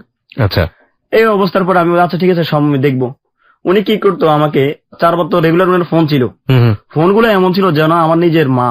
তখন আমি উনাকে একদিন বলতাম যে আন্টি আসলে আপনি যেভাবে আমাকে খোঁজখবর নিচ্ছেন, একজন প্রেমিকের মতো অবস্থা আপনার। এটা উনাকে মানে হাসির মুখে আমি বলে ফেলছি। উনি বলছে আরে বোকা কি বলো, আমরা হচ্ছি অলরাউন্ডার, আমরা মা একটা সন্তানকে কিভাবে বড় তুলতে হয় সেটা আমরা জানি, এই জন্য এইভাবে সন্তানকে যদি বড় না করি তার সন্তান কি শিখবে? এভাবে উনি আমাকে সবসময় বুঝাতো। আর রাতের 12টার পরে উনি আমাকে ফোন করতো। তখন এভাবে উনি একদিন ফোন করছে, আমি মাইন্ড করি নাই, 2 দিন করছে, এইভাবে উনি লাগাতার আমাকে ফোন করছে। আমি প্রশ্ন করলাম যে আপনি যে আমাকে ফোন করেন, আঙ্কেল কোথায় থাকে? কি দেখেন আপনি যে আমার সাথে এত রাতে কথা বলেন। তখন উনি বলে যে আমি আমার ছেলের সাথে কথা বলি, ওর সমস্যা কি? ওর সময় আর তোমার আঙ্কেল এইসব ব্যাপার কখনো নাক গলায় না। তারপর আমি ভয় পাইতাম যে পুরুষ মানুষ যদি একটা কোনো ধরনের একটা বাজে মাইন্ড করে ফেলে, আর দ্বিতীয় কথা আমার এই বয়সে একটা যদি অসম্মানিত হই আমি, মান সম্মানের বিষয়, কোন বিপদে আবার পড়ি। উনি এইভাবে আমার সাথে প্রতিদিন রাতের বেলায় 12টা বাজে ফোন করতো।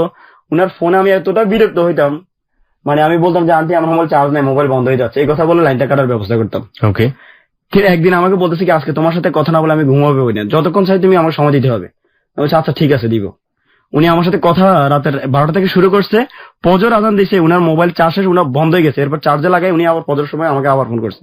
কথাগুলো কি, আমি এই ফ্যামিলি থেকে বড় হলাম, এই ফ্যামিলি থেকে আমার এমন, আমার ভাইরা একটা আমেরিকা থাকে, আমার ভাই আরেকটা সৌদি আরব থাকে, আরেকটা কাতার থাকে, আমাদের বিশাল অবস্থা, আমাদের টাকা পয়সার কোনো অভাব নেই, শুধু একটু ভালোবাসার অভাব, কেউ আমাকে ভালোবাসবে, কেউ আমাদেরকে অনেক বেশি আপন করে নিবে, আমরা এমনটাই চাই।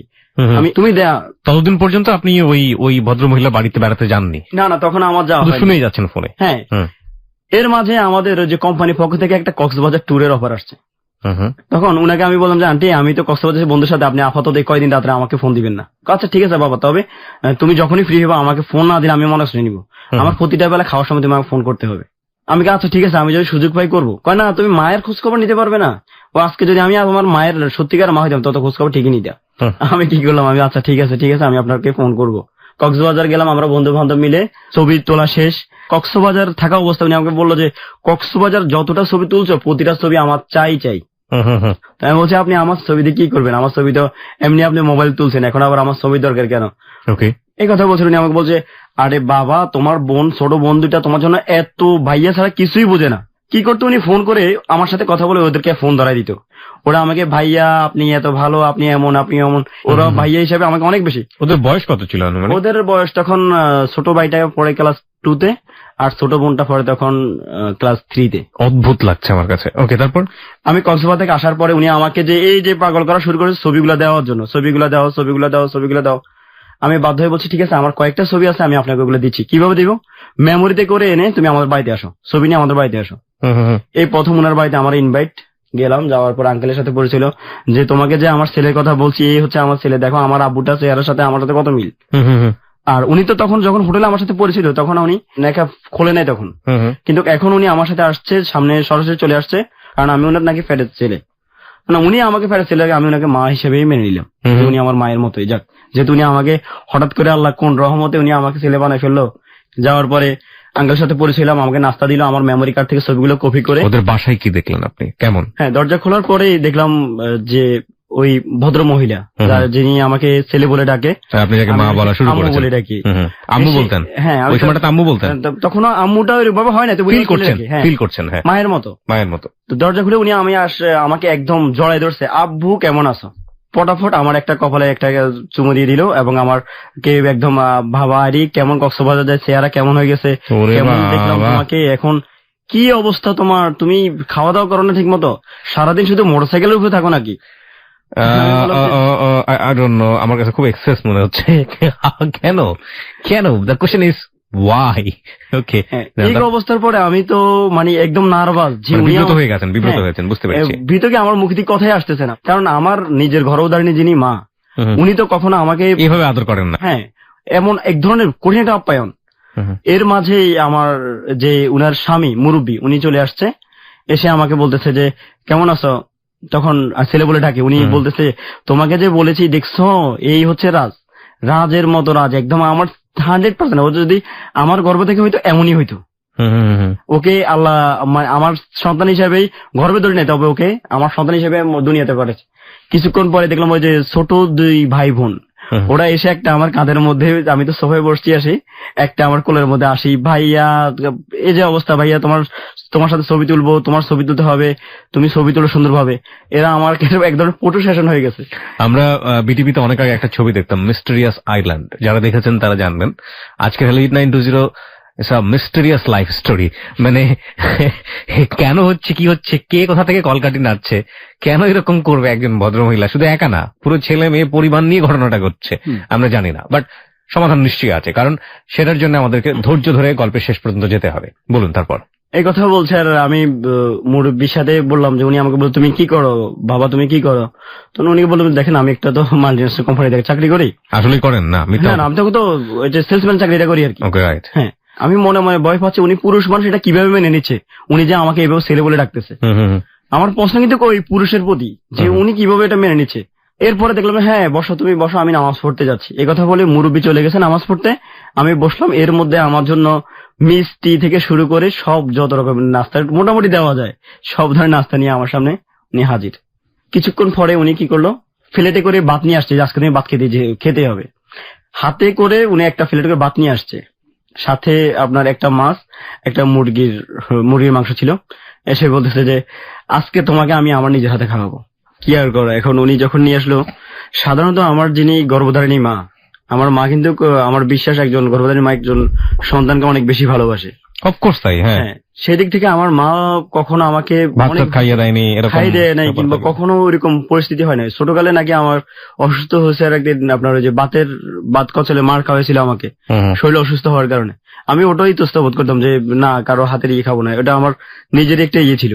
উনি যখন আমার কাছে ভাত নিয়ে আসছে যে উনি আমাকে ধরে খাওয়াবে, এটা তো আমি মোটেও সহ্য করতে পারতেছি না। এখন এই অবস্থার পরে আমি নিজেকে কিভাবে সামাল দিব।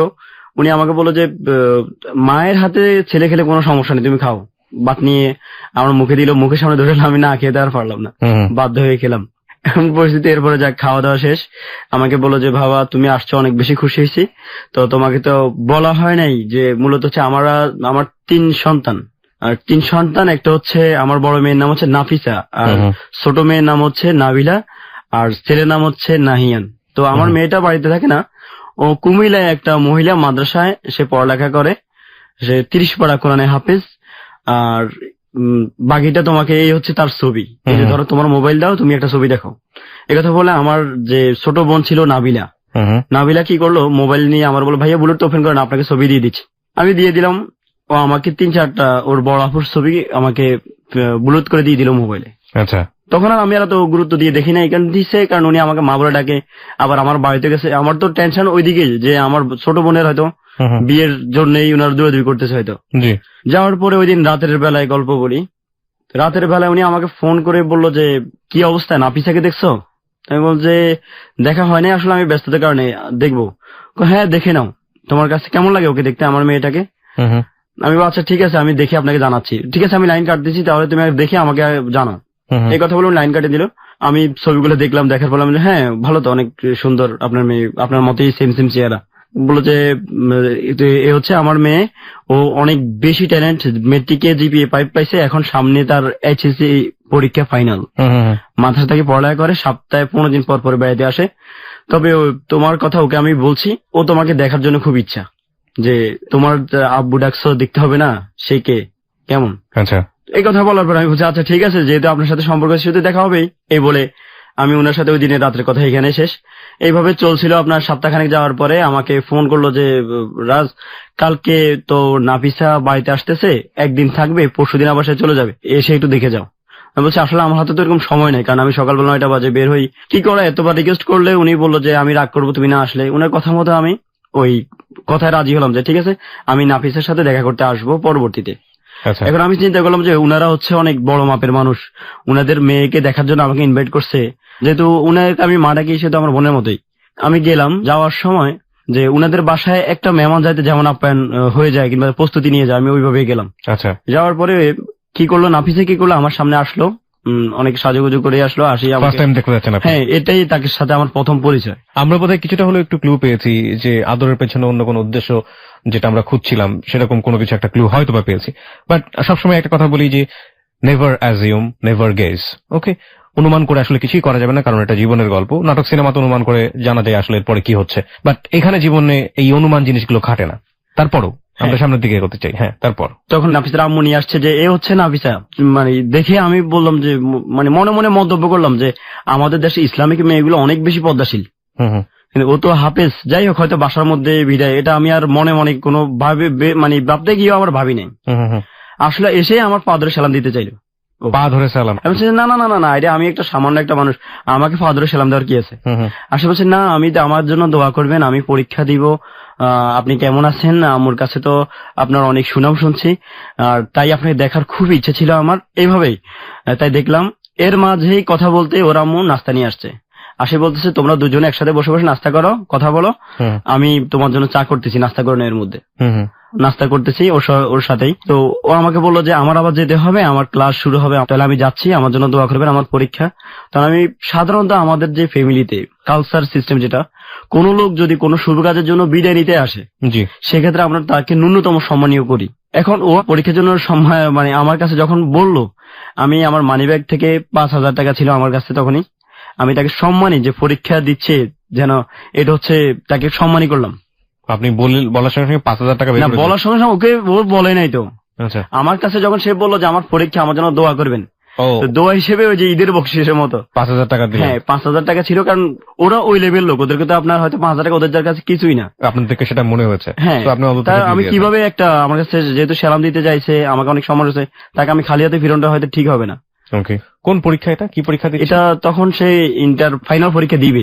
আপনার সাথে তার বয়সের ডিফারেন্সটা কতটুকু? তখন তার আমার চেয়ে 4 বছর ডিফারেন্স তার বয়স। ওকে, আপনি কি করেন না করেন সে সম্পর্কে তো ওই ভদ্র মহিলা বা তার ফ্যামিলি তো ইনফর্ম ছিল, সবকিছু ইনফর্ম, খোঁজ খবর নিয়ে নিয়েছে, জানতো। ফাইন, কিছুটা গেজ হয়তো বা সত্য হতে যাচ্ছে। ওকে, তারপর নাফিসা আমার কাছে বিদায় নেওয়ার পর নাফিসা চলে গেল তার মাদ্রাসার দিকে। তখন আমি বললাম যে যাক, ওর হোটেলে থেকে পড়ালেখা করে, তো আপনার বাসা থেকে পরীক্ষা দিলে কেমন হইতো? উনি বলছে না, ওইখানে পড়ালেখা করুক। এই বলে ও চলে গেল। ওর আম্মু আমাকে বললো যে ওর বিস্তারিত এক কথায় যে আমার সাথে নাস্তা করতে গিয়ে অনেক সুনাম ওর বললো। ওর সুনাম বললো যে ও এমন, ও জীবনে কখনো কোনো ছেলের সাথে দেখা দেয় নাই, কখনো কোনো সাথে কথা বলে নাই, আমার যে মেয়ে আছে এই এলাকার মানুষও জানে না ও যে আমার মেয়ে। এই হচ্ছে ওনার সাথে ওই দিনের কথা। কথার পরেই এভাবে গেল আপনার। এর মাঝে কিন্তু কন্টিনিউটা চলছে যে আমাকে সকালবেলায়, বিকেল বেলায়, দুপুর বেলায় খাওয়ার সময় যে টেক কেয়ারটা, এটা কিন্তু রেগুলারই চলছে। এবং আব্বু এমন ভাবে আমাকে কথা বলছে যে আমার কাছে মাঝে মধ্যে মনে হতো যে আসলে গর্ভধারিণী মারা মনে হয় অনেকটাই 100% মায়ের ভালোবাসা দিতে পারে না, উনি আমাকে যেভাবে দিচ্ছে। আপনার এটা মনে হলো যে কি আল্লাহ, উনি আমার তো আপন মান, অথচ উনি আমার এত বেশি টেক কেয়ার করতেছে, মানে যেটা আমি বাসায় প্রকাশ করার মতো না। বুঝতে পারছি। এই অবস্থার পরে আমাকে এই দেখার 7 দিন পরে আমাকে বললো যে তোমাকে একটা কথা বলতে চাই। দুপুর 2টা বাজে সময়, তখন আমি মোটরসাইকেলে। কেন আম্মু হঠাৎ করে ফোন? হ্যাঁ তুমি কোথায় আছো? আমি বললাম আমি নোয়াখালী চৌরাস্তার মধ্যে আছি। ভাবা একটু সাইড হও, তোমার সাথে আমার জরুরি কথা আছে। এই উনার সাথে আমার সাথে কথা, তো আমি বলছি কি এমন জরুরি কথা? আমি সাইডে বললাম আচ্ছা ঠিক আছে বলেন কি বলবেন। উনি বললো যে নাফিসাকে কেমন লাগছে এটা বলো। তো আমি বলি হ্যাঁ আপনার মেয়ে ভালো, আর বিশেষ করে আপনার মেয়ে 30 পারা করে নেওয়া, আমার এই দিকটা খুব ভালো লাগছে। প্রিয় শ্রোতা, আপনারাও কিছুটা অনুমান করতে থাকুন, এবং অনুমানের জায়গাটা হয়তো এরকম হতে পারে যে নাফিসের সাথে এই ছেলেটিকে হয়তো কোনো কিছু চিন্তা করছে তার পরিবার। মেবি অথবা মেবি নট, কিন্তু সেটার উত্তর হয়তো আমরা পাবো ঠিক 4 মিনিট বিরতির পর। আপনারা সবাই শুনছেন close up presence hello 8920 ABC radio FM 89.2 এ। আমি আরজি কিবরিয়া রয়েছে আপনার সঙ্গে। ফিরে আসছি ঠিক 4 মিনিট পর। আর ওকে দেখার জন্য, আমাদের অতিথি যিনি আছেন তাকে দেখার জন্য চলে আসতে পারেন আমাদের ফেসবুক পেজে। আমাদের ফেসবুকের ঠিকানা www.facebook.com/hello8920। আমি আরো একবার বলছি www.facebook.com/hello8920। ওখানে গিয়ে লাইক দেওয়ার সঙ্গে সঙ্গে আপনি হ্যালো 8920 মেম্বার হয়ে যাবেন। ফিরে আসছি ঠিক 4 মিনিট পর। Close Up presents Hello 8920. Close Up. The closer, the better. This track was downloaded from FusionBD.com. Close Up presents Hello 8920. Close Up. The closer, the better. 4 minute পর প্রিয় শ্রোতা, আপনাদের সবাইকে আরো একবার আমন্ত্রণ ক্লোজ আপ প্রেজেন্স হ্যালো 8920 তে। আমি আরজি কিবরিয়া রয়েছে আপনার সঙ্গে, আমার সঙ্গে রয়েছে আমার টিম মেম্বাররা, খালিদ রয়েছে, লোবান রয়েছে, এবং আপনারা সবাই শুনছেন এবিসি রেডিও FM 89.2। আর আজকে রাজ তার জীবনের গল্প নিয়ে আমাদের সাথে আছে। রাজকে দেখার জন্য, রাজের সাথে কমিউনিকেট করার জন্য, কোনো কিছু বলার থাকলে ওকে নক করার জন্য আপনারা চলে আসতে পারেন আমাদের ফেসবুক পেজে। আমাদের ফেসবুকের ঠিকানা www.facebook.com/hello8920। আমি আবারও বলছি www.facebook.com/hello8920। ওখানে গিয়ে লাইক দেওয়ার সঙ্গে সঙ্গে আপনারা হ্যালো 8920 মেম্বার হয়ে যাচ্ছেন। আর যারা জীবনের গল্প বলতে চান তারা আমাদেরকে ফোন করে আপনার কথাগুলো রেকর্ড করবেন এই ফোনে। আমাদের ফোন নাম্বারটি হচ্ছে 09613892892। আমি আবারও বলছি 09613892892। আরেকটি নাম্বার রয়েছে TNT নাম্বার, সেই পুরনো নাম্বার 91156668। আরো একবার বলি 91156668। দিনরাত 24 ঘন্টা এই দুটো নাম্বার শুধুমাত্র হ্যালো 8920 জন্য খোলা থাকে। আপনারা চাইলে ফোন করে আপনাদের কথাগুলো যে কোনো সময় রেকর্ড করতে পারেন। প্লিজ আপনাদের নাম এবং সেল নাম্বার দিতে ভুল করবেন না। এই দুটো জিনিস ভুল হলে আমরা কিন্তু আপনাদের সঙ্গে যোগাযোগ করব না। ওকে রাজ, তারপর যে কথাটা বলছিলাম, ওই দিন তুমি যে নাফিসাকে দেখলে, আসলে নাফিসাকে তোমার কাছে কেমন লাগে? আমি বলছি হ্যাঁ আপনার মেয়ে তো 30 পারা করে নেওয়া বেশ অন্যদিক যাওয়া, কিন্তু আমার এই জিনিসটা খুবই ভালো লাগছে, যেটা সাধারণত মেয়েদের মধ্যে এই গুণটা থাকে খুবই কম। বাংলাদেশের মধ্যে অনেক মেয়ে থাকে কিন্তু 30 পারা করে হাফেজ একটা মেয়ে, সেটা অনেক বিশাল ব্যাপার। আপনি এই জন্য আসলে গর্বিত। দেখো আসলে বাবা, তোমাকে যে কথা বলার জন্য আসলে আমি ফোন করছি, তোমার আঙ্কেল বাসার বাহিরে, নাবিলা নাহিয়ানো স্কুলে, আমি ফুল ফ্রি। আর আমি একটু মুসিবতের মধ্যে পড়ে গেছি। তো মুসিবতটা হলো যে এই আমার মেয়ের জন্য MBBS ডাক্তার, অনেক কোটি কোটি ফতি আমেরিকান ইটালিয়ান ছেলেরা আসতেছে, এবং আমার বাসার মধ্যে সিবি কত আছে সেটা তোমাকে বলা যাবে না, এত সিবি আমার কাছে জমা হয়েছে। আমার মেয়ে সবাইকে সিবি দেখে দেখে দেখে দেখে ডিলিট করে দিচ্ছে। কিন্তু ওকে যখন তোমার ছবি দেখানো হয়েছে যে একে তোমার কেমন লাগে, ওর তোমার ছবি ওর কাছে ভালো লাগছে। আল্লাহ আমাদেরকে অনেক দিচ্ছে, টাকা পয়সার আমাদের অভাব নেই, কোনো দিকে অভাব নেই। সেক্ষেত্রে তুমি নাফিসার বিষয়টা তো ওকে কেমন লাগে? আমরা মূলত যেটা চাচ্ছি যে একটা কম বয়সী ছেলে হোক, যেন আমাদের সাথে ম্যাচিং হয়। এখন তোমার সব দিকে আমাদের সাথে ম্যাচিং হয়ে গেছে, সেক্ষেত্রে আমি চাই যে তুমি নাফিসার বিষয় নিয়ে একটু ভাবো। তাহলে আমি বললাম যে আসলে দেখেন, আমার তো এখনো বিয়ের বয়স হয়নি। মূলত হচ্ছে যে আমি ফ্যামিলির প্রধান, যিনি, আমি যদি আমার ফ্যামিলি থেকে বিয়ে হয়ে যেত, আমার ফ্যামিলির ধ্বংস হয়ে যাবে। আর আমার ফ্যামিলি নির্ভর করে আমার উপর। আর এই মুহূর্তে বিয়ে করা, যেখানে আমার দুটো বোন আপনার উপযুক্ত, সেখানে আমাদের তো বিয়ে করা সম্ভব না। উনি আমাকে বললো যে দেখো, বোন আর মা এদের পিছে তুমি নির্দিষ্ট টাকা খরচ করবে। উনি কথার মাঝখানে যে কথাটা আমাকে বললো, ওরা তোমাকে কিচ্ছু দিবে না, এগুলো ফলাফল জিরো, এগুলো আমরা আমাদের অভিজ্ঞতা আছে, যা করতেছো এগুলো সম্মান জীবনও পাবে না, এর চেয়ে বলো নিজের লাইফটা করতে শিখো। তো তুমি এখন যে পর্যায়ে আছো সেলসম্যান, এই সেলসম্যান থেকে তুমি তো বলছিলে নাকি বিদেশ যাবে, তো এখন তোমার বিদেশের লাইনের খবর কি? আমি বললাম যে লাইন তো দেওয়াই আছে, তবে আমি এখনো তো এখানে মোটামুটি দেশে ভালো অবস্থানে আছি, আস্তে ধীরে হচ্ছে আর কি। তখন আমাকে বললো যে তুমি তোমার মার সাথে এই বিষয়টা আলোচনা করিও না, তবে তুমি খুব ভালোভাবে বিবেচনা করে আমাকে রাতের মধ্যে জানো তুমি নাফিসাকে চাও কি না। তখন আমি বলছি যে আচ্ছা ঠিক আছে, আমি আপনাকে জানাবো। রাতের বেলা আবার ফোন আসলো, কি অবস্থা, কি সিদ্ধান্ত নিলা? তখন আমি বললাম যে আসলে কি আপনার মেয়ে আমাকে চয়েস করছে কিনা। বলতেছে আরে বোকা, চয়েস না করলে কি আর এত দূর। তখন কিন্তু আমি বুঝতে পারছি যে আসলে প্রেক্ষাপটটা চেঞ্জ হয়ে যাচ্ছে, মূলত এরা আমাকে প্রথম থেকেই টার্গেটে নিচ্ছে। আচ্ছা, তুমি চাইলে তার সাথে কথা বলতে পারো। আমি বললাম আচ্ছা ঠিক আছে, সেটা পরে দেখা যাবে, তবে আমি আমার ফ্যামিলির ডিসিশন নিয়ে নিচ্ছি আগে। আমার যদি ফ্যামিলি যে আমাকে ইতিবাচক সাড়া দেয় সেক্ষেত্রে আমি বলবো। আর আমার বড় বোন থেকে শুরু করে সবাই, তো আমি ভাইয়ের মধ্যে আমি বড়, সবাই আমাকে নিয়ে অনেক স্বপ্ন দেখে। বলো যে আচ্ছা তুমি যদি এখন তোমার মাকে বল, এখন বলার দরকার নাই, তো তোমার মতামতটা শুধু আমি শিওর হতে চাই। তখন আমি বলবো আচ্ছা ঠিক আছে, আমি আমার মায়ের মতামত নিব না, আমি আপনাকে শিওর করবো। এই কথা বলার পরে কিন্তু আমি কিন্তু আমার মাকে ফোন করছি। আম্মাকে ফোন দিয়ে বললাম আম্মা এই ব্যাপার, আপনি ওই যে মহিলা আসলে আমাদের বাড়িতে আসছিল, ওরা মূলত টার্গেট হচ্ছে আমাকে, ওনার যে বড় মেয়ে আছে, মেয়ে হচ্ছে 30 পারা করে নেবে। এখন আম্মা মেয়েটার আমার চেহারা শুরুতে বড় কথা না, আমার মূলত ভালো লাগছে সে 30 পারা করে নেবে। তো বলতেছে কি এখন কি তোর কি বিয়ে করার বয়স? তুই কি বলস? আমি বলছি না আমার তো বিয়ে করার বয়স না। এখন উনারা বলতেছে যে আমাকে যেভাবে হোক এই মেয়েটাকে বিয়ে করার জন্য, কারণ উনারা আমাকে খুব চয়েস করছে। কয় আচ্ছা ঠিক আছে, আমি তোর বোনের সাথে যোগাযোগ করি। এখন বোনের সাথে যোগাযোগ করছে, আর আমার যিনি বড় বোন, বোনের কথা বলছে একদম ওরে জবাই করে দিব যদি ও যদি এই ধরনের কোনো কর্মকাণ্ড করে। আমি নাফিসার আম্মুকে আবার জানালাম যে আসলে কি বলেন, আমাদের সম্ভব না। আর আমার এখন আমার বোনেরা আমাকে, আমি আমার নিজের সহায়তা, আমার বোনেদের সহায়তা বিদেশ যাচ্ছি, সেক্ষেত্রে আমি ওদের অবৈধ হলে আমার হয়তো বিদেশে বন্ধ হয়ে যাবে।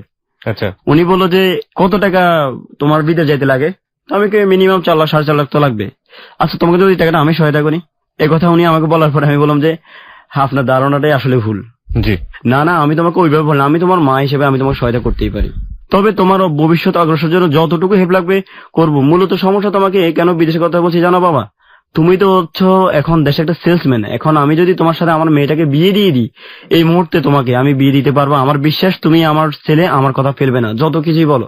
আর এই মুহূর্তে দিবে না এই জন্য, কারণ আমরা সমাজের উঁচু স্তরের মানুষ, আমাদেরকে মানুষ বলবে যে একটা সেলসম্যানের কাছে মেয়ে বিয়ে দিচ্ছেন, সেক্ষেত্রে আমি লজ্জিত হবো। তার চেয়ে ভালো আমি যদি তুমি বিদেশ যাও, যা ইনকাম করো আর না করো 2-4 মাস পর চলে আসো, আমরা সমাজে উল্লেখ করবো যে আমাদের জামাই বিদেশি।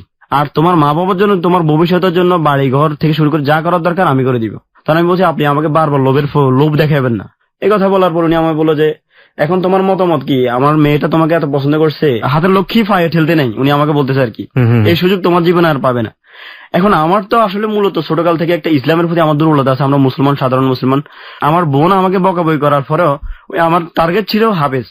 যাই হোক, ওকে বিয়ে করলে হয়তো ভবিষ্যতে আমার অন্তত কবরের মতো তো জায়গাটা একটু আরো ভালোই হবে, সুপারিশ করার মতো একটা হাফেজেরই স্বামী আমি এমন একটা ইয়ে পাবো। আমি বলছি আচ্ছা ঠিক আছে, আমি আপনার কথা বিবেচনা, তবে আমি নাফিসার সাথে কথা বলতে চাই। এই কথা বলার পরে বলো যে নাফিসা কথা বলার জন্য অনেক আগ্রহ হয়ে তোমার জন্য বসে আছে, কিন্তু তোমার অনুমতির জন্য পাচ্ছে না। এই কথা বলে আমি আচ্ছা ঠিক আছে, ওটা আমার সাথে একটু কথা বলতে বলিন। এই কথা বলে ওনার সাথে ওই দিনের জন্য শেষ। আমাকে রাতের বেলা নাফিসা একটা মেসেজ দিল, কেমন আছো? কেমন আছো? কেমন আছো? তা আমি উত্তর দিলাম আপনি কে বলছেন? আমি এক অচেনা পড়ি, অপরিচিত কোনো লোকের সাথে আমি কথা বলি না, পরিচয় দিয়ে আমার সাথে কথা বলবেন। পরে বললো যে তুমি কাকে আম্মু বলে ডাকো? তাই বলছি হ্যাঁ আমার মাকে আম্মু বলে ডাকি, আর একজন আছে আমার নতুন মা, উনাকে অনেক শ্রদ্ধা করি। এ বললো যে আমি উনারই বড় মেয়ে নাফিসা। তো আমি বললাম যে ও আচ্ছা আপনি এমন করলেন। এই কথা বলে এইভাবে সে আমাকে খোঁজ খবর নিল দীর্ঘ 5-6 দিন, শুধু SMS। ও আমাকে ফোন করে না, আমি ওকে ফোন করিনি। ও আমাকে বললো যে সামনে 1লা বৈশাখ, এখন আমার পরীক্ষার মাঝে আমি তোমার সাথে একটু কথা বললে আমার মন মানসিকতা ভালো হবে।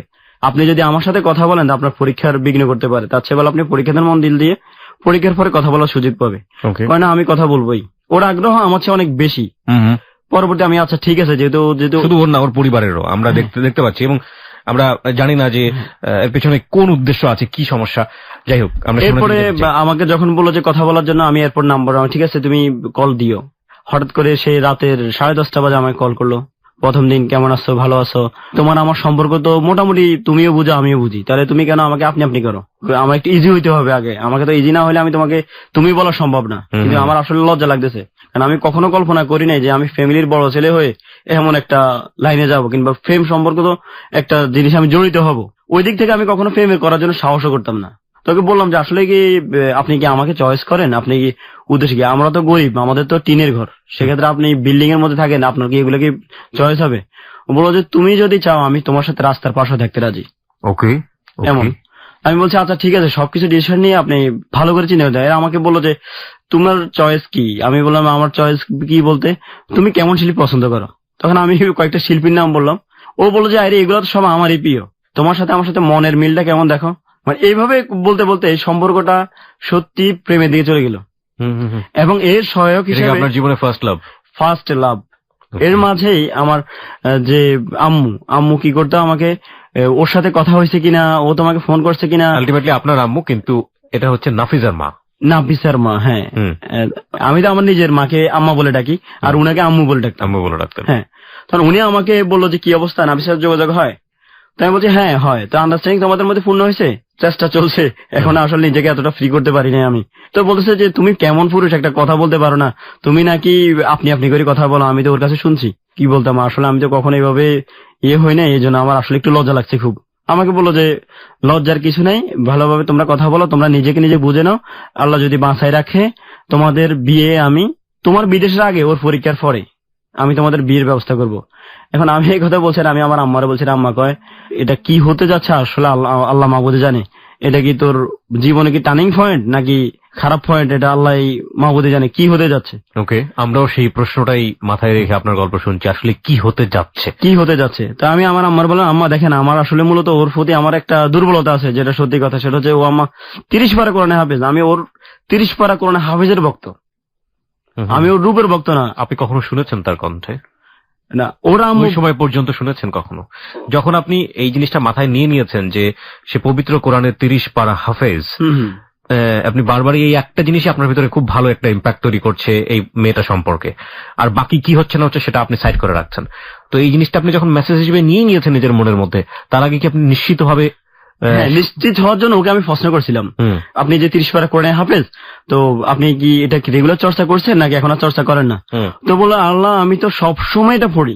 না, এটা সবসময় চর্চা করলে এটা মনে থাকবে, এটা ঠিক আছে, কিন্তু আপনার হয় না যে মাঝে মাঝে ওই সূরা আল ইমরান এটা জানতে চাইছি, কিংবা সূরা ইয়াসিনটা একটু পড়ে শোনাও বা রহমানটা একটু পড়ে শোনাও, এগুলা কি কখনো করেছিলেন? করেছিলাম। ও কি করেছে? আপনি তো কোরআনে হাফেজ, তো আমাকে একটু ইয়াসিন সূরাটা শুনেন। তো বলছে তুমি কি আমার পরীক্ষা নিচ্ছ, আমাকে অবিশ্বাস করতেছ? শুনিয়েছে না শোনায়নি? না, শোনায়নি। ফাইন। এক আর 2 নম্বর যেটা, সেটা হচ্ছে আমি ঠিক জানি না এইভাবে কোনো পরপুরুষের সামনে এটা রিলিজিয়াসটিক ওয়েতেই সাপোর্ট করে কিনা যে কোরআন সে পড়ে শোনাবে। যদিও আমি ফেসবুকে একটা রিসাইটার দেখেছিলাম এরকম, সম্ভবত মধ্যপ্রাচ্যের কোন এক নারী, এবং এত সুন্দর ভাবে তিনি রিসাইট করেন, মাশাআল্লাহ, আলহামদুলিল্লাহ। যাই হোক, উনি অবশ্য পাবলিকলি করেছেন, আমি সেই জায়গা থেকে ঠিক জানি না এটা করার কোনো নিয়ম আছে কিনা, কিন্তু করেননি, মানে আপনি প্রুফ পাননি কোনো না কোনো ভাবে, প্রুফ পাননি, এটাই হচ্ছে আমরা ধরে নিই। ওকে, তো যখন ওই করলো না, এরপর আমি কিন্তু তাকে কখনো অবিশ্বাস আমার জন্ম হয়নি। আপনার অবিশ্বাস জন্ম হয়নি, এবং বারবারই আপনি আপনার মাকে একটা কথা বলতেছেন, মা সে 30 পারা। তো ও আমাকে, ওর আম্মু বললো যে এর মাঝে ও তো পরীক্ষা চলতেছে, ওর আম্মু বললো যে তুমি কেমন পুরুষ, ওকে তোমার পছন্দ হয়েছে, ও তোমাকে পছন্দ হয়েছে, অথচ ওর পরীক্ষা চলছে, তুমি তাকে একটা গিফট করলে না। আমি বলছি আসলে কি গিফট করবো? উনি আমাকে বললো নাফিসা কালো কোনো জিনিস পছন্দ করে, ওর রঙিন কলম পছন্দ করে। আমি কি করলাম যে এখন ওকে রঙিন কলম পছন্দ করে, যেহেতু ওকে একটা সারপ্রাইজ দিতে হবে স্পেশালি ভাবে, যেহেতু রঙিন কলম পছন্দ করে, আমি 170 আইটেমের কলম, মানে বাংলাদেশের মধ্যে রঙিন কলম যত প্রকার আছে, নোয়াখালী থেকে শুরু করে সর্বশেষ ঢাকা নারায়ণগঞ্জ পর্যন্ত যায়, তার জন্য কলম নিয়ে 170 পিস কলম একটা বক্স করে তার জন্য পরীক্ষার এখানে তার মার কাছে দিচ্ছি, যে ওর বাড়িতে যাই, যে আপনি ওকে এই কলমটা গিফট। ওর মা বলতেছে আল্লাহ তুমি কি পাগল নাকি, এত কলম কত বছরে শেষ করবে? তুমি আমি না, ও যেহেতু আমার একটা স্পেশালি মানুষ, সেহেতু আমি ওকে স্পেশাল ভাবে এই কলমগুলো দিলাম। ঠিক আছে, এর মাঝে আমাদের সম্পর্কটা এমন হলো যে তুমি বলতে আমি ওকে বাধ্য হয়েছি। এর মাঝে ওর পরীক্ষা শেষ হলো, পরীক্ষা যে লাস্ট বিষয় আর কি, এই বিষয়ের আগে দিয়ে ছিল পয়লা বৈশাখ। আচ্ছা, ও আমাকে বললো যে আমি পয়লা বৈশাখে তোমার দেখা পেতে চাই, আমি বাড়িতে আসবো একদিনের জন্য, আমি তোমাকে দেখতে চাই, তবে তোমার যেটা হতে হবে সেটা হতে হবে তোমার লাল কালার পাঞ্জাবি, আর আমার জন্য ফুল নিয়ে আসবা। আমি বলছি কি ফুল পছন্দ করো? আমি গোলাপ পছন্দ করি। আমি ওকে গিফট করার জন্য গেলাম আমাদের লক্ষ্মীপুর থেকে 16 কিলোমিটার দূরে হায়দারগঞ্জ, ওই জায়গার নাম। হায়দারগঞ্জ হচ্ছে ফুলের চাষের সবচেয়ে বড় বৃহত্তর জায়গা। ওইখানে গেলাম, যাওয়ার পরে বললাম যে ভাই আপনাদের কাছে গোলাপ গাছ কত কালার আছে? ওরা বলে 5 কালারের গোলাপ গাছ আমাদের এখানে আছে। আর আপনার এখানে মোটামুটি ভালোর মধ্যে সৌন্দর্যজনক ফুল গাছ কয় আইটেম আছে? 17 আইটেম। 17 আইটেম ফুল গাছ আর 5 আইটেম গোলাপ গাছ। আমি বললাম যে যত টাকাই আসুক আপনি এই পুরো গাছগুলো টপ কালার করে ফুলগুলো আপনি আমাকে আগামী এত তারিখ, যে পয়লা বৈশাখের যে দিনটা ছিল ওই তারিখের দিন বিকাল বেলা আমাকে দিতে হবে। এই কথা কিন্তু নাফিসাকে জানাই নাই। আমি কি করলাম, যে কথা সেই গাছ সন্ধ্যার সময় ছোট যে পিকআপ ভ্যান গুলো আর কি, এই পিকআপে করে ওইখান থেকে গাছগুলা নিয়ে আসলাম নোয়াখালীতে। নোয়াখালী ওদের বাড়ি থেকে 1 কিলোমিটার দূরে। রাতের 12টা বাজে ওদের গেটের এখানে আমি কি করলাম, ওই লোক নিয়ে ফুল গাছগুলো সাজাই। ফোন করলাম যে তুমি কি জাগো না ঘুমে? ও বলছে আমি তো ঘুমে। আমি আচ্ছা ঠিক আছে, ওকে ঘুমো। তবে সকালবেলা ঘুম থেকে সবার আগে নামাজ পড়তে উঠলে দরজাটা একটু খুলিও। বলছে কেন? আমি খুলিও, আমি ভোরবেলা তোমাদের কাছে শিখে যাবো। সকালবেলা ঘুম থেকে উঠে ও ফুল গাছ দেখে অবাক, আমাকে ফোন দিয়ে বলতেছে আল্লাহ এমন একটা সারপ্রাইজ তুমি আমাকে দিলা, আমি একদম মুগ্ধ যে তোমাকে বাসায় প্রকাশ করতে পারো, আমি এতটা খুশি হয়েছি। ওকে।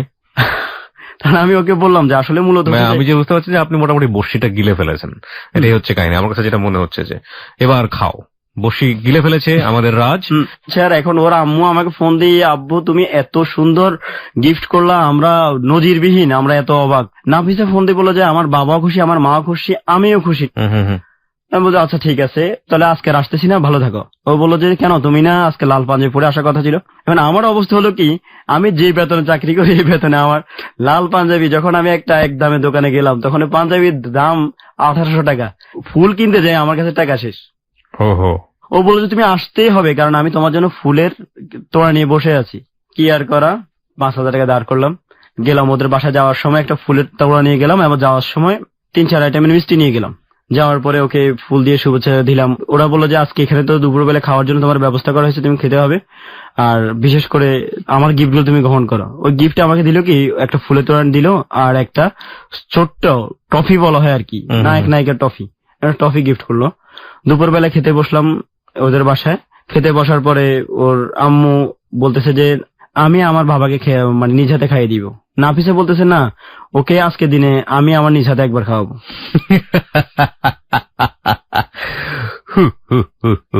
ওকে, যাই হোক, গল্প আমি আসলে না মানে অতিমাত্রায় মানে এক্সেসিং ইজ ভেরি ব্যাড, আর কিছু বলার নাই। ওকে, বলুন। এই অবস্থার পরে নাফিসা কি করলো, নাফিসা আমাকে বললো যে আমি আজকে দিনে তোমাকে স্পেশালি ভাবে আমার হাতে একটু খাওয়াইতে চাই। আমি বললাম যে আচ্ছা, আমার তো লজ্জা লাগতেছে। তো বলতেছে ঠিক আছে আম্মুকে বল। এই কথা বলছে, ওরা আম্মুকে বল তোমরা ওই রুমে যাও, আমি একটু ওর সাথে দরকার আছে। এই কথা বলে আমাকে এক নালা নিজের হাতে খাওয়াই দিয়ে সে চলে গেল। কিছুক্ষণ পরে ওরা আম্মু বলতেছে এবার আমার হাতে পুরোটা খেতে হবে। আমি বলছি না, আমার দ্বারা আর খাওয়া সম্ভব না। এরপর ওনার রিকোয়েস্টে ওনার হাতে 2 লোকমার মতো খাওয়া হলো আমার। খেয়ে চলে আসলাম। এর পরবর্তীতে যেই ঘটনাটা সেটা হচ্ছে যে ভিসার প্রসেসিং কাগজপত্র আমি জমা দিয়ে দিয়েছি, আমার ভিসা প্রসেসিং হচ্ছে, ও পরীক্ষা দিচ্ছে। আর ও আমার সাথে এমন ভাবে বলতো যে আজকে আমি এই কালার জামা পড়ছি, তুমি এই কালার পাঞ্জাবি এই কালার শাড়ি পরতে হবে, এবং পরে ওই ছবি তুলে আমাকে ছবি পাঠাতে হবে। ওর শর্ত ছিল এমন। আমি ওর কথা রক্ষা করার জন্য কি করা, ওই বিদেশ যাওয়ার নাম নেওয়াতে আমার বড় বোন আবার আমাকে একটু বেশি বেশি হেল্প করে, অনেক বেশি ভালোবাসে। তো বললাম যে বোন, আমি তো আসলে চাকরি বাকরি যেটা করি, এখন বিদেশ যাওয়ার নাম নিতে যে আমার অনেক বেশি খরচ হয়ে যাচ্ছে। এর মধ্যে বোনে শুনছে যে আমি কার সাথে কোন একটা মেয়ের সাথে সম্পর্ক আছে। আমাকে বললো যে আম্মা, ও যদি বাইচান্স টাকা যেহেতু বিদেশ চলে যাবে, সেহেতু তাকে খরচ যা লাগে দিয়েন। এবার আমার আম্মার কাছে গোপনে আপা যে টাকা টুকা দিত 5,000 10,000, ওইখান থেকে আমার আম্মার কাছে আমি কখনো 2,000 কখনো 5,000 নিয়ে আসি। ওই টাকাগুলো এবং আমার বেতনের টাকাগুলো দিয়ে কোন রকম সংসার, মানে ওর সাথে সম্পর্ক হওয়ার পরে আমার খরচটা এত বেশি বেড়ে গেছে যে আমার সংসারটা কিন্তু ভিতরে ভিতরে হিমশিম খাচ্ছি। আমি বুঝতে পারছি, আমরা বুঝতে পারছি আপনি নিজে থেকেও একটু হিমশিম খাচ্ছেন। হ্যাঁ, হিমশিম খাচ্ছি। এখন ওর যে এই ধরনের চাহিদা আমার কাছে চাইতেছে, ওই চাহিদা গুলো পূরণ করতে আমার খুবই কষ্ট হচ্ছে। 1 নম্বর হচ্ছে ওর শার্ট এরকম আমি পড়তেই হবে। কি আর করা, একদম ও যেমনই চাইতো তেমনই শার্ট বানাতাম। তো আমাকে ফোন দিয়ে বলতে যে আমি আজকে কালো জামা পড়ছি, আজকে আমার মন খারাপ, শোকের দিনের জন্য তুমি কালো শার্ট পরে আজকে বের হবার রোডের মধ্যে, নয়তোবা তো তোমার সাথে কথা নেই। ভাবে কাজ করতেন, সিট কাপড়ের দোকান দিয়ে দিতেন, যখন যেটা অর্ডার দেবে সেটা বানাই ফেলবেন। ওকে, হ্যাঁ বলেন তারপর। আর এর কয়দিন পরে আসছে তার জন্মদিন। এবার ঠেলা সামলা। জন্মদিন উপলক্ষে এখন তো ওর আম্মু আমাকে বললো যে আব্বু তোমার প্রিয় তোমার জন্মদিন, সেক্ষেত্রে তোমার তো স্পেশাল কিছু থাকবে। জি, এবার আমি তো কিডনিটা বিক্রি করে দাও বাবা, একটা কিডনি, আমার কোনো সমস্যা নাই, কিডনিটা বিক্রি করে। এই কথা বলছেন, আমার তো টেনশনে আমার মাথা ঠিক নেই যে আরে আল্লাহ একটা সামনে বিদেশে টাকা জমা দিচ্ছে, একদিকে ওকে চালানো, একদিকে আবার নিজের মাকে। আমার এর মাঝে আমার বিদেশ যাওয়ার জন্য আমার ঢাকা মেডিকেল। কিভাবে মেয়েটার সাথে অ্যাফিলিয়েটেড হয়ে গেছেন, এটা ওর ফ্যামিলি থেকে এভাবে সাপোর্ট করছে, এটা কি আপনার ফ্যামিলি থেকে? আমার মাকে আমি জানাতাম যে আম্মু এই অবস্থা, কিন্তু বলতাম না যে এত ব্যয়বহুল আমি খরচ করছি। ওকে, আমি বললাম যে আচ্ছা ঠিক আছে, আপনি যেহেতু বলছেন, আমি তো এখন ঢাকা যাচ্ছি, আমার বিদেশের মেডিকেল করতে হবে, আমি ঢাকা থেকে আসি, এরপরে ওর জন্য দেখি জন্মদিন তো এখন 29শে মে ওর জন্মদিন, সেক্ষেত্রে 29শে মে আজকে হচ্ছে মাত্র 22 তারিখ, 29শে মে আসুক। তো উনি আমাকে যখন ঢাকার অর্ধেক পথ যাওয়ার পর উনি আমাকে আবার ফোন করলো যে ভালো কথা, আমি তো ইতিমধ্যে ঢাকা যাওয়া হয় না, আসলে নাফিসা যে সাবানটা ইউজ করে মূলত এটা বাংলাদেশের মধ্যে আমার মেয়ে কখনো কম দামি জিনিস ইউজ করে নাই, এখন তুমি অবশ্যই ওর জন্য সাবানটা নিয়ে আসবা, উত্তরা নর্থ টাওয়ারে পাওয়া যায় এটা। মারছে রে। আর ও নিচে ওর ইদানিং তোমার সাথে কথা বলে ওর চোখে নিচে কালো দাগ পড়ে গেছে। ও, এই কালো দাগ মোছার জন্য দুটো ঝামা নিয়ে আসবা বাজার থেকে। না, ঝামা। তখন আমাকে বললো যে এই কালো দাগ দূর করার জন্য 675 টাকা দামের একটা ক্রিম পাওয়া যায়, তুমি এটা নিয়ে আসবা। এখন আমি কি করব মানে বুঝতে পারতেছি না। বললাম না একটু আগে যে কিডনি বেঁচে দেন। এই অবস্থার পরে আপনি হয়েছেন, বয়স কত ছিল তখন? ইন্টারে পড়েন, তাই? হ্যাঁ, ইন্টার শেষ। একদম পারফেক্ট। ফোন করলাম যে আমার নিজের মাকে যে আম্মা মেডিকেলের খরচ ছিল মূলত হচ্ছে 5200 টাকা, আমি আম্মার কাছ থেকে নিয়ে আসছি 10,000 টাকা। না, এটা জিনিস চিন্তা করলেন না যে ফ্যামিলি আপনার উপর ডিপেন্ডেন্ট, সেই ফ্যামিলিকে আপনি ভাবে বলছেন। যাই হোক, টাকাটা নিতে তখন আমার মার বলে মিথ্যে কথা বলে টাকাটা নিলাম। হাতের হলো মা, চোখের দাগ তোমার তুলতে হবে। হ্যাঁ, তো কি করা, ওর জন্য কসমেটিক গুলা নিলাম, নিয়ে এরপরে দেশে গেলাম। যাওয়ার পরে এখন ওর জন্মদিন উপলক্ষে কেকের অর্ডার দিতে হবে, কসমেটিক গুলো আগে পাঠা দিলাম। এরপরে কি করলো, ও জন্মদিন উপলক্ষে এখন ওর ছোট ভাই যেটা, ও আমাকে ফোন করে বলতেছে যে আপুর জন্য তুমি কি আনবা জানি না, তবে আমার জন্য বিশাল একটা পুতুল চাই, তবে লাল কালারের পুতুল। জি। তখন আমি নাফিসা আমাকে বলতেছে আমাকে কি আমাকে আমার জন্য কিছু করতে হবে না তোমার, তুমি ইয়ে করো, ওর জন্য একটা পুতুল নিয়ে আসিও, কারণ ও ছোট মানুষ, ওর মন রক্ষা করতে হবে আমার, নয়তো ও আমার সাথে বকাবকি করবে। ওর কেকের জন্য আমি গেলাম ফেনীতে, ফাস্টফুডের দোকান আছে ভালো, 2 কেজি কেক, ওই ওজন বিল হচ্ছে 1800 টাকা। স্পেশালি ভাবে ওর নাম দিয়ে সাজানো হবে এবং কয়েক ধরনের মিষ্টির অর্ডারও দিলাম। দিয়ে ওর জন্য পুতুল খুঁজতে বের হলাম, পুতুল খুঁজতে সে লাল পুতুল খুঁজে পাচ্ছি না। 1 নম্বর বিড়াল হতে হবে, 2 নম্বর বড় হতে হবে এবং লাল কালার হতে হবে। খুঁজতে ফেনী চাইলাম, ফেনী মহিবাল চাইলাম, এরপরে সর্বশেষ কুমিল্লা যাই পাইছি, 1300 টাকা দামের একটা পুতুল তার জন্য নিলাম। এগুলা নিয়ে তার জন্মদিনে হাজির। প্রিয় শ্রোতা, গল্প শুরু মাত্র, যদিও আমাদের সময় অনেকখানি চলে গেছে, কিন্তু গল্পের আসল পার্টটা হচ্ছে ঠিক রাত 1টার টাইম চেক হওয়ার সঙ্গে সঙ্গে। এতক্ষণ ধরেও আপনারা মোটামুটি একটা ডিলেমার থেকে বের হয়ে আসতে পেরেছেন যে মেয়ের বিয়ে দিতে চাচ্ছে বলেই এই ছেলেটাকে সে খুঁজে বের করেছে, এবং ছেলেটাকে যেভাবেই হোক না কেন তার পরিবারের সাথে অ্যাফিলিয়েটেড করতে চাচ্ছে বলেই এত জামাই আদর, আগে থেকেই জামাই না হয়ে। কিন্তু গল্প কিন্তু শেষ হয়নি। গল্পের আসল জায়গাটাই হচ্ছে ঠিক রাত 1টার টাইম চেক হওয়ার সঙ্গে সঙ্গে। ব্যাপারটা যদি এরকমও হতো তাহলেও একটা কথা ছিল, কিন্তু ব্যাপারটা এরকম হয়নি। ব্যাপারটা আসলে কি হয়েছিল সেটা আপনারা জানবেন, আবারও বলছি, ঠিক রাত 1টার টাইম চেক হওয়ার সঙ্গে সঙ্গে। ওকে দেখার জন্য কিংবা হেলোইট 920 টিম মেম্বার হওয়ার জন্য আপনারা চলে আসতে পারেন আমাদের ফেসবুক পেজে। আমাদের ফেসবুকের ঠিকানা www.facebook.com/hello8920। ওখানে গিয়ে লাইক দেওয়ার সঙ্গে সঙ্গে আপনারা hello8920 মেম্বার হয়ে যাবেন। ফিরে আসছি ঠিক রাত 1টার টাইম চেক হবার সঙ্গে সঙ্গেই।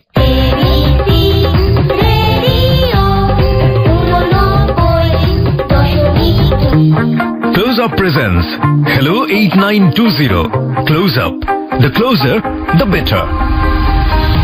সময় রাত 1টা, আপনারা সবাই শুনছেন ক্লোজ আপ প্রেজেন্টস Hello 8920। রাজ রয়েছে আমার সাথে, রাজের কাছে আমরা আবারও ফিরে আসতে চাই। রাজের জীবনের গল্পে যারা আছেন তাদেরকে আন্তরিকভাবে ধন্যবাদ জানাতে চাই। যারা বিভিন্ন কমেন্টস করতে চান ফেসবুকে এসে, তারা কমেন্টস করতে পারেন। আমাদের ফেসবুকের ঠিকানা www.facebook.com/HELLO8920। আমি আবারও বলছি www.facebook.com/HELLO8920।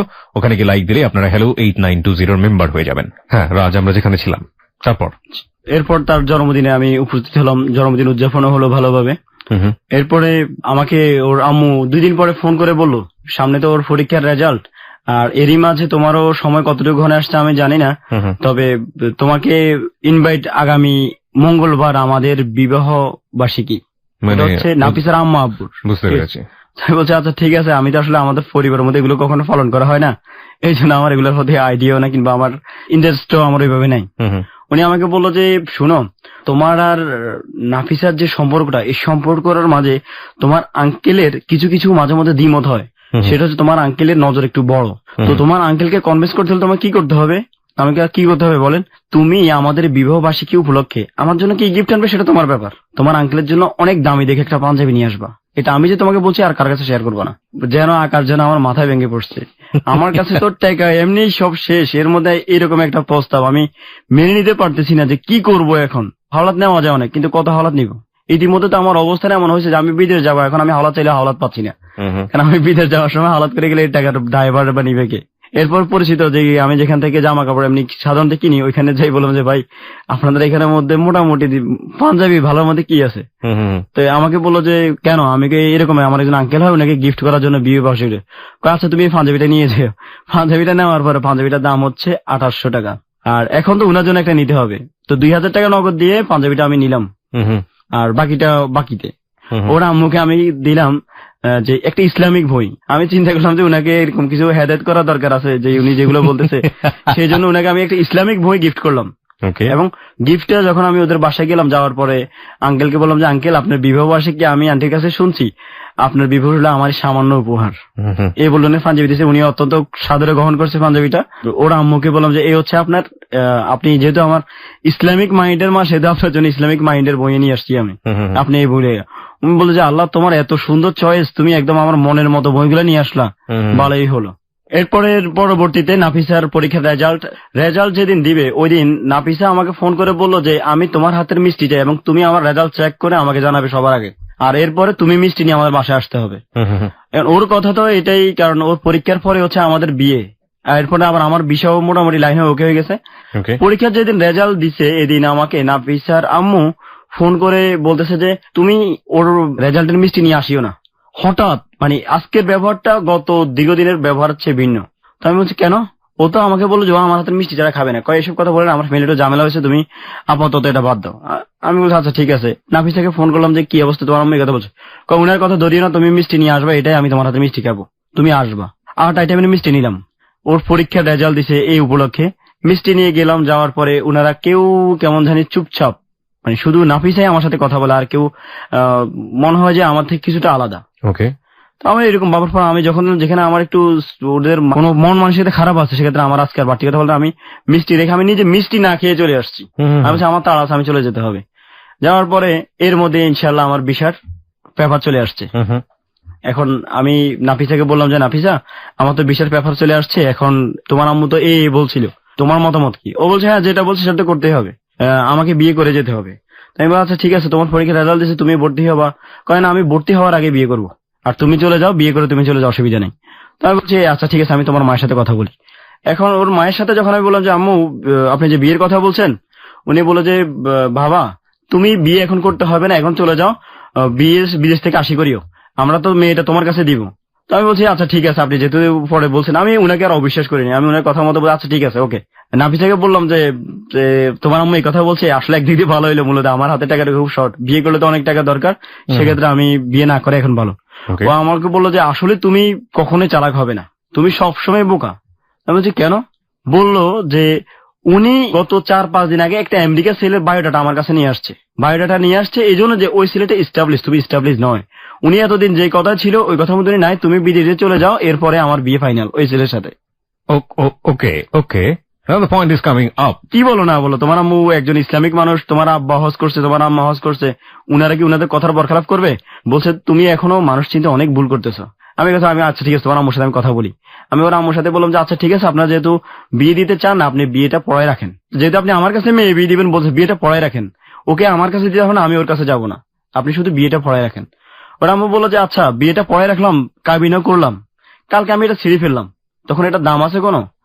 আমি তোমাকে জবান দিচ্ছি যে তোমার বিয়ে ওর সাথে হবে, তুমি আমার মুখের কথা বিশ্বাস করো না?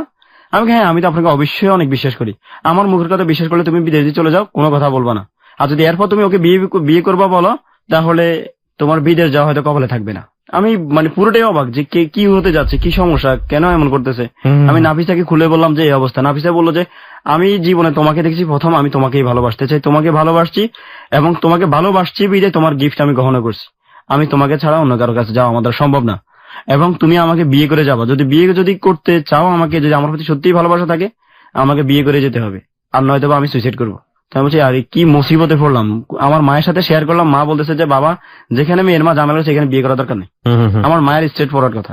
আমি নাফিসার বললাম যে দেখো তোমার মা যদি এগুলো করছে সে তো তোমাকে বিয়ে দিলে দিয়ে দেখ, আমার আর কি করা, আমি তো তোমার মার সাথে বুঝার মতো ক্ষমতা আমার নেই। যদি আমার বিদেশ বন্ধ করে দেয় আমার পরিবারও আমার জায়গা হবে না। ও বললো যে তুমি মানে আমার আম্মার নাম্বার আর কি ওকে দেওয়ার জন্য। ওই প্রথম ওই আমার মাকে ফোন করে আমার মাকে বলে যে মা গো, আপনি আপনার ছেলের অনুরোধে, আমি আপনার ছেলেকে ভালোবাসছি, আমাকে ও ভালোবাসছে, আপনি আমাদের আপনি অনুমতি দিলে আমি ওকে যাই বিয়ে করতে পারি। ও তো আপনার কথা ছাড়া আমাকে বিয়ে করতেছে না। আমার আম্মারে যখন ও এমন ভাবে মা ডাকলো, আমার মা ওর হাফেজ মেয়ে, এরপরে আরো এমন ভাবে মা ডেকে ওকে এমন ভাবে আমার মাকে রাজি করলো, আমার মা আমাকে অনুমতি না নিয়ে ওকে রাজি হয়ে গেছে। আমার আম্মা সাপোর্ট দেওয়ার পরে আমি ওর মাকে ফোন করলাম যে ভবিষ্যতে যদি আপনার মেয়ে নিয়ে আপনি যা করতেছেন যে এখন বিয়ে দিবেন দিচ্ছে না, ও যদি আমার কাছে চলে আসে আমি কিন্তু তখন ওকে ফিরাবো না। এটা আমি ওর মাকে কিন্তু আগেই বলে রাখছি। একথা বলছে যে আচ্ছা ঠিক আছে আমার মেয়ে ওইরকম না, সেটা আমি জানি। আমার মেয়ে কখনো আমার অসম্মান করে কখনো ঘর থেকে বের হবে না। এই কথা বলছে রাত্রে। সকালবেলায় ও কি করছে, বেড়ে চলে আসে। হ্যাঁ, বোরকা একটা গায়ে দিয়ে, শুধু একটা বোরকা গায়ে আর পরা জামা, আর কোনো হাতে কোনো বেনিটি ব্যাগ ছিল না ওর। এইভাবে চলে আসছে আর আমাকে বলতেছে যে তুমি কই, আমি এখানে। এখন আসছে আমি তো জানি, বলছে আসবে আর কি, এত তাড়াতাড়ি আসবে সেটা আমি বুঝতে পারি নাই। এখন আমার বলছে তুমি আমাকে বিয়ে করবে কি করবে না সেটা বলো, যদি বিয়ে করতে চাও তাহলে করো, আর যদি বিয়ে করতে না চাও তাহলে আমাকে মেরে ফেলো, দুইটার একটা। আমি তো কনফিউশনে পড়ে গিয়ে ওর মাকে ফোন করলাম যে আপনার মেয়ে তো বিয়ে ছাড়া তো যাচ্ছে না, কিংবা বিয়ে না করলেও সুইসাইড করবে। ওর আম্মু বললো যে ঠিক আছে, ওকে বলে যে বাসা চলে আসার জন্য, বাসা আসলে আমরা আনুষ্ঠানিকভাবে বিয়ে দিব। আমি ওকে প্রস্তাব দিলাম। ও বললো যে না, আমি আমার মাকে বিশ্বাস করি না, যেখানে সে তোমাকে কথা দিয়ে কথা রাখে না সেখানে আমি ওকে বিশ্বাস করতে পারতেছি না, তুমি আমাকে বিয়ে করো। যাক কি আর করা, বিয়ে করলাম। বিয়েটা করলাম ফেনী কোর্টের মধ্যে, কোর্টের মাধ্যমে, কোর্ট ম্যারেজ। আচ্ছা, কোর্ট ম্যারেজ করার পরে এরপর আমরা গেলাম ফেনী আপনার ইমাম সমিতিতে যে আমি ওকে বললাম যে বিবাহটা হতে হবে তোমার ইসলাম সম্মতভাবে, যেন কোনো ফাঁকে যেন ফাঁক ফোকরা যেন না থাকে, আল্লাহর দিক থেকে যেন সম্পূর্ণ সলিড হয়। ফেনী জামে মসজিদের প্রধান ইমাম যিনি, উনার বাসায় গেলাম, উনি আমাদেরকে ইসলামিক শরিয়া মোতাবেক বিয়েটা পড়ালো। আপনার একটা হচ্ছে কোর্টে, একটা হচ্ছে এখানে, দুইটাই মিলে আমি একটা বিয়ে ধরে নিলাম। বিয়ে করে আমরা 10 দিন থাকার পরে ওর আম্মু আমার বাড়িতে গেল, যাই আমার আম্মা আব্বাকে বললো যে যাই হয়েছে আসলে ভুলটা আমারই ছিল, আপনারা বলেন যে ওকে নিয়ে আসার জন্য, আপনি নিয়ে আসার পরে আমরা ঘরোয়া ভাবে আনুষ্ঠানিক করবো। এখন মেয়ে ছেলে যদি বাইরে থাকে এটা আমার অসম্মানের বিষয়। এখন আমার এই সুযোগে আমার বিদেশের ফ্লাইটে ডেট পড়ে গেছে। আমরা তখন কক্সবাজার হানিমুনে। এই অবস্থার পরে ওর মা যখন প্রস্তাব দিল আমার আব্বা আম্মা বললো যে এই তুই তাড়াতাড়ি এদের মেয়ে নিয়ে বাসা দিয়ে, এরা আমাদেরকে আগামী 3 দিন পরে বাসা যেতে বলছে, আমরা ওইখানে যাই আনুষ্ঠানিক কথাবার্তা বলে চলে আসবো। এই কথা বলছে। আমি আমার বাবা মার কথা মতো ওকে ওদের বাড়িতে দিয়ে আসলাম। ও যাইতে চায় না, এরপর ওকে দিয়ে আসছি। আর 2 দিন পরে ও আমাকে ফোন করে বলতেছে তুমি মানুষ না একটা জানোয়ার, আমাকে বলতেছে। তা বলছি হঠাৎ আমাকে তুমি মানুষ না জানোয়ার, তুমি জানোয়ার না হলে তুমি একটা জানোয়ারদের কাছে আমাকে কিভাবে দিয়ে গেছো? এরা আমাকে গত 2 দিন কেমন টর্চার করছে তুমি জানো? আমি তো শুনে অবাক। আমি তোমার গায়ে হাত তুলছে, কয় আমাকে হাত তুলে নাই, শুধু আমাকে যে বিশ্রী ভাষায় গালাগালি করছে যা তোমাকে ভাষায় প্রকাশ করার মতো নাই। ওকে। এই অবস্থার পরে আমি বলছি ঠিক আছে তুমি চিন্তা করো না, কালকে তো আব্বা আম্মা আসতেছে তোমাদের বাড়িতে, তুমি ওই দিক থেকে আশা করি ভালো একটা রেজাল্ট আসবে। আমার আব্বা আম্মা পরের দিন ওদের বাড়িতে গেল। বাড়িতে গেছে আর আমার আম্মা আব্বাকে ওরা বলতেছে যে যা হয়েছে আমার মেয়ে চলে গেছে, আপনার ছেলে বিয়ে করছে, এটা বর্তমান যুগে এভেলেবেল হয়ে থাকে, এটা আপনি একটা এনজয় হিসেবে ধরে নেন, এটা স্বাভাবিক। এই কথা আমার আম্মা বলছে আপনি কি বলেন না, আমার নিজের মেয়ের ইজ্জত সম্বন্ধে আপনি এই ধরনের মন্তব্য কিভাবে করলেন? ওরা বলছে যে যদি বেজ্জতি হতে না চান তাহলে এখান থেকে বেড়ে যান। আপনার আব্বা আমার আব্বা আম্মাকে বলতেছে, ওর আব্বা আম্মা। This is call U turn, যেটাকে আমরা বলি। হ্যাঁ, মানে এরকমই হয় যে আসলে কোনটা আসল কোনটা নকল বোঝা বড় দায় এই দুনিয়াতে।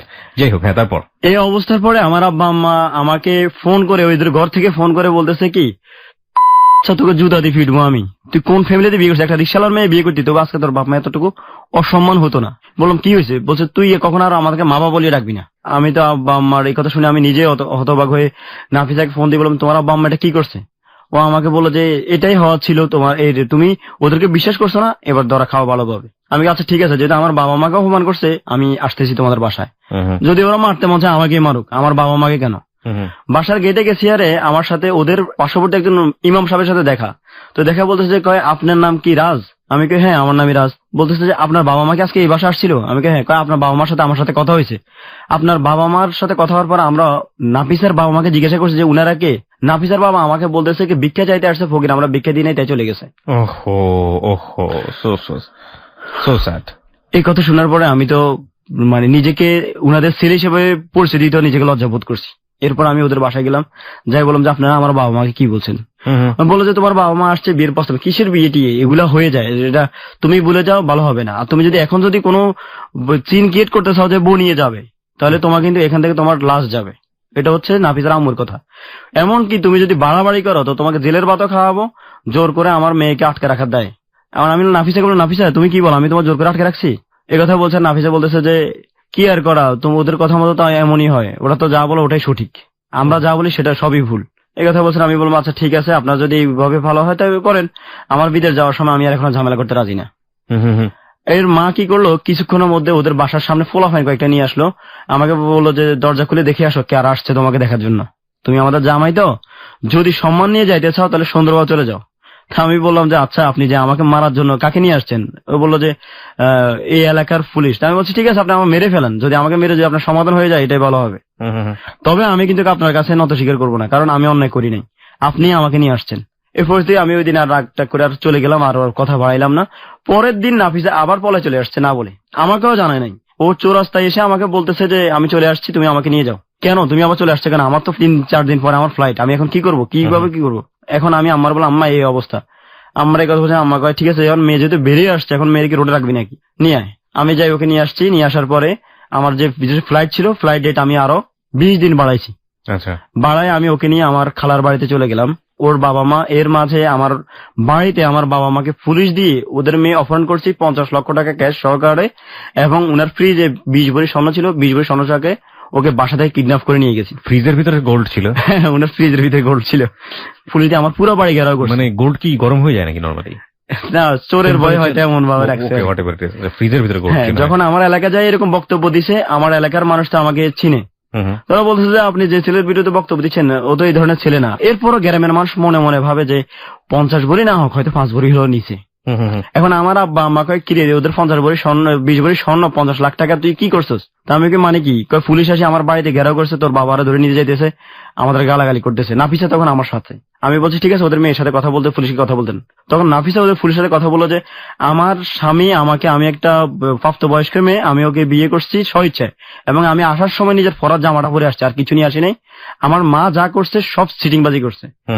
এইভাবে কথা বলার পরে পুলিশ বলছে যে আপনি যে বক্তব্য দিচ্ছেন আপনার মেয়ের সাথে আপনার সাথে বক্তব্য মিল নাই, যার অভিযোগ মেইন ও বলতেছে আপনার বিপক্ষে, সেক্ষেত্রে আপনার মামলার কোনো ভিত্তি নেই। ওই দিক থেকে আমি বেঁচে গেলাম। 17-18 দিন যাওয়ার পরে ওর আম্মা আমার বাবা মার কাছে আবার গেছে যে যা ভুল হয়েছে আল্লাহর হস্তে, আমি আপনাদের কাছে আমার আসল ফেতে আমার মেয়ে আর মেয়ের জামাইকে ভিক্ষা চাই। মানে আপনার শাশুড়ি এবং শ্বশুর দুজনেই গেছে? ওরা দুজনে আমাদের বাড়িতে গেছে, আমার বাবা মার হাত চাপি ধরছে যে আমরা এতদিন ভুল করছি, ভুল যা হয়েছে ক্ষমা করে দেন। এরই মাঝে আরেকটা কথা না বললেই নয়, নাফিসা ওই পরিস্থিতিতে তখন সে কনসেপ্ট হয়ে গেছে। মানে এটা কয় মাসের মধ্যে এই ধরনের? এটা হচ্ছে যে যখন একবার তো কতদিন পরের ঘটনা এটা? বিয়ে করার পরে যে প্রথম তো 10 দিন সে আমার কাছে ছিল, ওই মুহূর্তে সে কনসেপ্ট করে ফেলেছে। দ্বিতীয়বার আসার পরে এটা আপনার ফুটে উঠছে কোনো একটা ঘন, মানে প্রথম মাসে এটা বুঝতে পেরেছেন? প্রথম মাসের শেষের দিকে এটা বুঝতে পেরেছেন। Okay fine. ওই কথা বলছে ও তো আল্লাহর কাছে 2 হাত তুলে মনে করেছে যে আল্লাহ আমার আসলে আমাদের তাকাইছে, তোমারও চলে যাওয়ার সময় হয়েছে, এই অবস্থা আমি থাকলে আর তাহলে আর অসুবিধা নেই। আমার আম্মা আম্মা বললো যে যেহেতু বউয়ের এই অবস্থা সেহেতু এখন আর একটা মেয়ের মা এমন করবে না, তো রায়। আমি বলছি আব্বা আপনি এর বিশ্বাস করিয়েন না আব্বা, দেখেন আপনি চিন্তা ভাবনা করি। আমার আব্বা বল তুই যদি ওর কথা না শুনো, আমার কথা না শুনোস, তো তোরা আমি ছেলেদের তর্জ করবো। ওরা আত্মীয় স্বজনের সাথে কখনো ঝামেলা যাইতে নাই, কারণ আজ হোক 2 দিন পর সে তোর শাশুড়ি এবং সে তোকে মানে ছেলের মতো আদর করতো। আমরা কোনো না কোনো ভাবে কাজে লাগবে, তাই তো? এই কথা বলছে। আর আমি বলছি যে আচ্ছা ঠিক আছে, এখন কথা বলছে আমি কি আর করা, ওকে নিয়ে আমার বাবার কাছে দিলাম। আমি আমার বাবা নিয়ে দিয়ে আসছে, দিয়ে আসার পরেই সেম কাহিনী আবার পরবর্তী আমার নামে। এখন 2 দিন না যাইতেই আমার বাড়িতে পুলিশ যে আপনার ছেলের নামে মামলা আছে, কোর্টের মধ্যে হাজিরা দিতে হবে এই তারিখ। নাফিসাকে জিজ্ঞেস করলাম কি মামলা হয়েছে, ওরা আমাকে বলছে আমার স্কুলের ফর্মে ফোন করতে হবে, আমার একটা সিগনেচার চাইছে, আমি দিছি। ওই সিগনেচারটাকেই তারা করে আমার নামে নাফিসাকে বাদী করে মামলা করে ফেলছে। বাধ্য হয়ে আমার মামলা, আমি আর কি করা, বিদেশে জীবন রক্ষার্থে নাফিসা আমাকে বললো যে তুমি এখন মামলা হাজিরা দেওয়ার দরকার নেই, তুমি চলে যাও, আমার গর্ভে তো তোমার সন্তান আছে, এখন আর আমার কোনো সমস্যা করতেই পারবে না আমার মা, তুমি যাও। আর ওর সাথে আমার সাথে তখন আর দেখা নেই, আমি আর আমার কপাল নিয়ে চলে গেলাম বিদেশ। ওকে, বিদেশ যাওয়ার 15 দিন পর্যন্ত তার সাথে ঠিক মতো কথা বলছি। 16 দিনের দিনও আমার শাশুড়ি আমাকে ফোন করে বলতেছে যে এই তোমার বিদেশ যে গেছো, তোমার বেতন কত? আমি বলছি কত, বাংলাদেশি 40-45 হাজার টাকা হবে আর কি। আমার মেয়ে যে জুতা পরে ওটা 2600-2800 টাকা দামের, আর বাকিগুলোর কথা বললে তোর বাত খারাপ তো দূর কথা, তুই তো করে শুরু হয়ে গেছে। হ্যাঁ, তুই তখন আমাকে তুই করে কথা বলতেছে যে তুই কালকে থেকে নাফিসার ফোন দিবি না, নাফিসা তোকে স্বেচ্ছা ডিভোর্স দিছে। স্বেচ্ছা ডিভোর্স দিছে? হ্যাঁ, ডিভোর্স দিছে, এটা ওর মায়ের বক্তব্য। আমি নাফিসাকে ফোন করছি, নাফিসা আমাকে বলতেছে সেটা তোমাকে বলতে পারবো না আমি। আমার ঠিক আছে, আমার বাচ্চার কি অবস্থা? তো বলছে বাচ্চার কথা বললে তোর কপাল আরো দুঃখ আছে। তো আমি এখন আমার আম্মার বল, আম্মা আপনি একটু যাই দেখে আসেন যে কি এদের সমস্যা। যাই দেখে নাফিসা হসপিটাল। কি হয়েছে, নাফিসাকে রাত্রে মেরে ধরে অজ্ঞান করে তাকে অ্যাবর্শন করে ফেলছে। এখন বিদেশ থেকে আমার মা আমারে বলতেছে বাবা তুই শেষ, তোর যেটা ছিল এটারও মেরে ফেলছে। এটা নিয়ে আমি অনেক দৌড়াদৌড়ি করতে ওদের এলাকার মানুষকে জানাইলাম যে আমার বিবাহিত স্ত্রীকে এইভাবে করতেছে, আপনার একটু ব্যাপারটা দেখেন। আমার ইচ্ছা ছিল মুরব্বী হয়তো বললে হয়তো ওরা ভালো হয়ে যাবে। মুরব্বীরা গেছে, ওরা বলতেছে এই ছেলেটা আমার মেয়ে বিয়ে করেনি, আমার মেয়ে তো কখনো বিয়ে হয়নি, অস্বীকার। বিয়ের কাবিননামা দেখাইলাম, তাও অস্বীকার। বলতেছে যে এই ছেলেটা কম্পিউটার ইঞ্জিনিয়ার, এই আপনার বিভিন্ন ভাবে কম্পিউটার মাধ্যমে আমার মেয়ের ছবি লাগাইছে। ও আমার মেয়েকে বিয়ে করতে চাইছে, মূলত ওকে আমরা বিয়ে দিই নাই, কারণ ও একটা বখাটে মদখোর, গাঁজাখোর, নেশাখোর। ওদের কাছে কি বাইরে থেকে এসে এটা করলেন? না না না, আমি বিদেশ থেকে শুনতেছি এরকম বক্তব্য। আমি ওদের এলাকার মেম্বার চেয়ারম্যানের নাম্বার জোগাড় করছি আমার বাবা মার মাধ্যমে। সর্বশেষ আমি আমার আম্মাকে বললাম আপনি বৌদ্ধের একটা সার্চ ওয়ারেন্ট মামলা করেন, SDW আর কি যেটা মামলা বলা হয়। আমার মা মামলা করলো, নাফিসাকে আদালতে ডাকলো, নাফিসা আদালতের মধ্যে যায় আমার বিপক্ষে কথা বললো। বিয়ের কতদিন পরে এই ঘটনা? 1.5 মাসের মাথায়। বিয়ে করে বিদেশ গেলেন কতদিন পরে? ওর বাড়িতে দিলাম, এর 5 দিন পর আমার ফ্লাইট হলো। বিয়ের কতদিন পরে আপনি বিদেশে বাইরে? বিয়ের 3 মাসের মাথায়। বিয়ের 3 মাসের মাথায়, তার মানে সে অস্বীকার করলো 4 থেকে 4.5 মাসের মাথায়। হ্যাঁ, অস্বীকার করলো যে হ্যাঁ ও আমার স্বামী ছিল, আমি ওকে, ওর সাথে আমার সাথে বনি বানা হয় না বিদে আমি ওকে ডিভোর্স দিলাম স্বইচ্ছায়। ও আদালতে আমার মার সম্মুখেই কথা বলছে। আমার মা তো আমাকে বিদেশ ফোন করে বলছেন, আমি তো কান্নায় ভেঙে পড়ছি যে কি বলেন না বলেন, ও একটা হাফেজ মেয়ে, ও কিভাবে মিথ্যা কথা বললো? ও মিথ্যা কথা বলেনি আম্মা, ওকে সাপ দিব করানো হয়েছে। আমার আম্মা বলছে তুই বিশ্বাস করতেছস, তুই ঠকবি বারবার। যাই হোক, অনেক ধরনের হয়রানি করলো। করার পর আমি অনেক চেষ্টা করছি, আর দীর্ঘ 1 বছর আর তাদের সাথে আমার সাথে আর যোগাযোগ নাই। আমি ওর মাকে ফোন দিয়ে রিসিভ করে না, আমার বাবা মাকে হুমকি দিচ্ছে যদি আমি কখনো জন্য আসি দাবি আসি, আমার খবর আছে। নাফিসার সাথে আমার সাথে যোগাযোগ নাই, নাফিসা আমার সাথে যোগাযোগ করবেও না, নাফিসাই আমাকে চায় না। এর মাঝে নাফিসার বান্ধবী ছিল কয়েকজন, আমি বান্ধবীর কাছে ফোন করলাম। নাফিসার বান্ধবী একটা আমার ফোন দিয়ে বললো যে নাফিসা আমাকে ফোন দিয়ে কথা বলছে যে নাফিসা বাধ্য হয়ে কাজ করছে এবং আপনার জীবন ভিক্ষা দিতে যে আপনাকে কাজ করার, কারণ ওর মারা পদক্ষেপ নিয়েছে আপনাকে মেরে ফেলার। সো ও বলছে যে আমাকে ডিভোর্স দেওয়ার ব্যবস্থা করেন, তবু যেন ওকে না মারেন।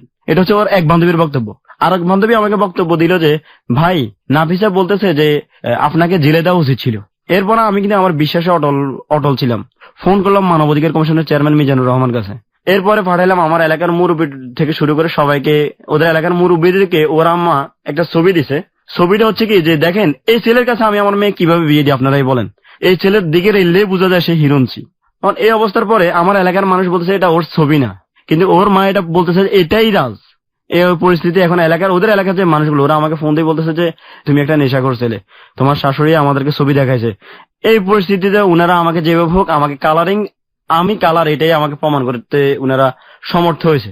এর মাঝে আমি ওদের এলাকার চেয়ারম্যান মেম্বার, ওরা বিয়ের জন্য ওকে বিবাহ দেওয়ার জন্য অনেক চেষ্টা করতেছে। আমি ওদের এলাকার মেম্বার চেয়ারম্যানকে বলতেছি যে ভাই আমার শুধু ওর বিয়েটা ঠেকান, আমি যেন আসতে পারি, আমি আসলে একটা সমাধান হবে।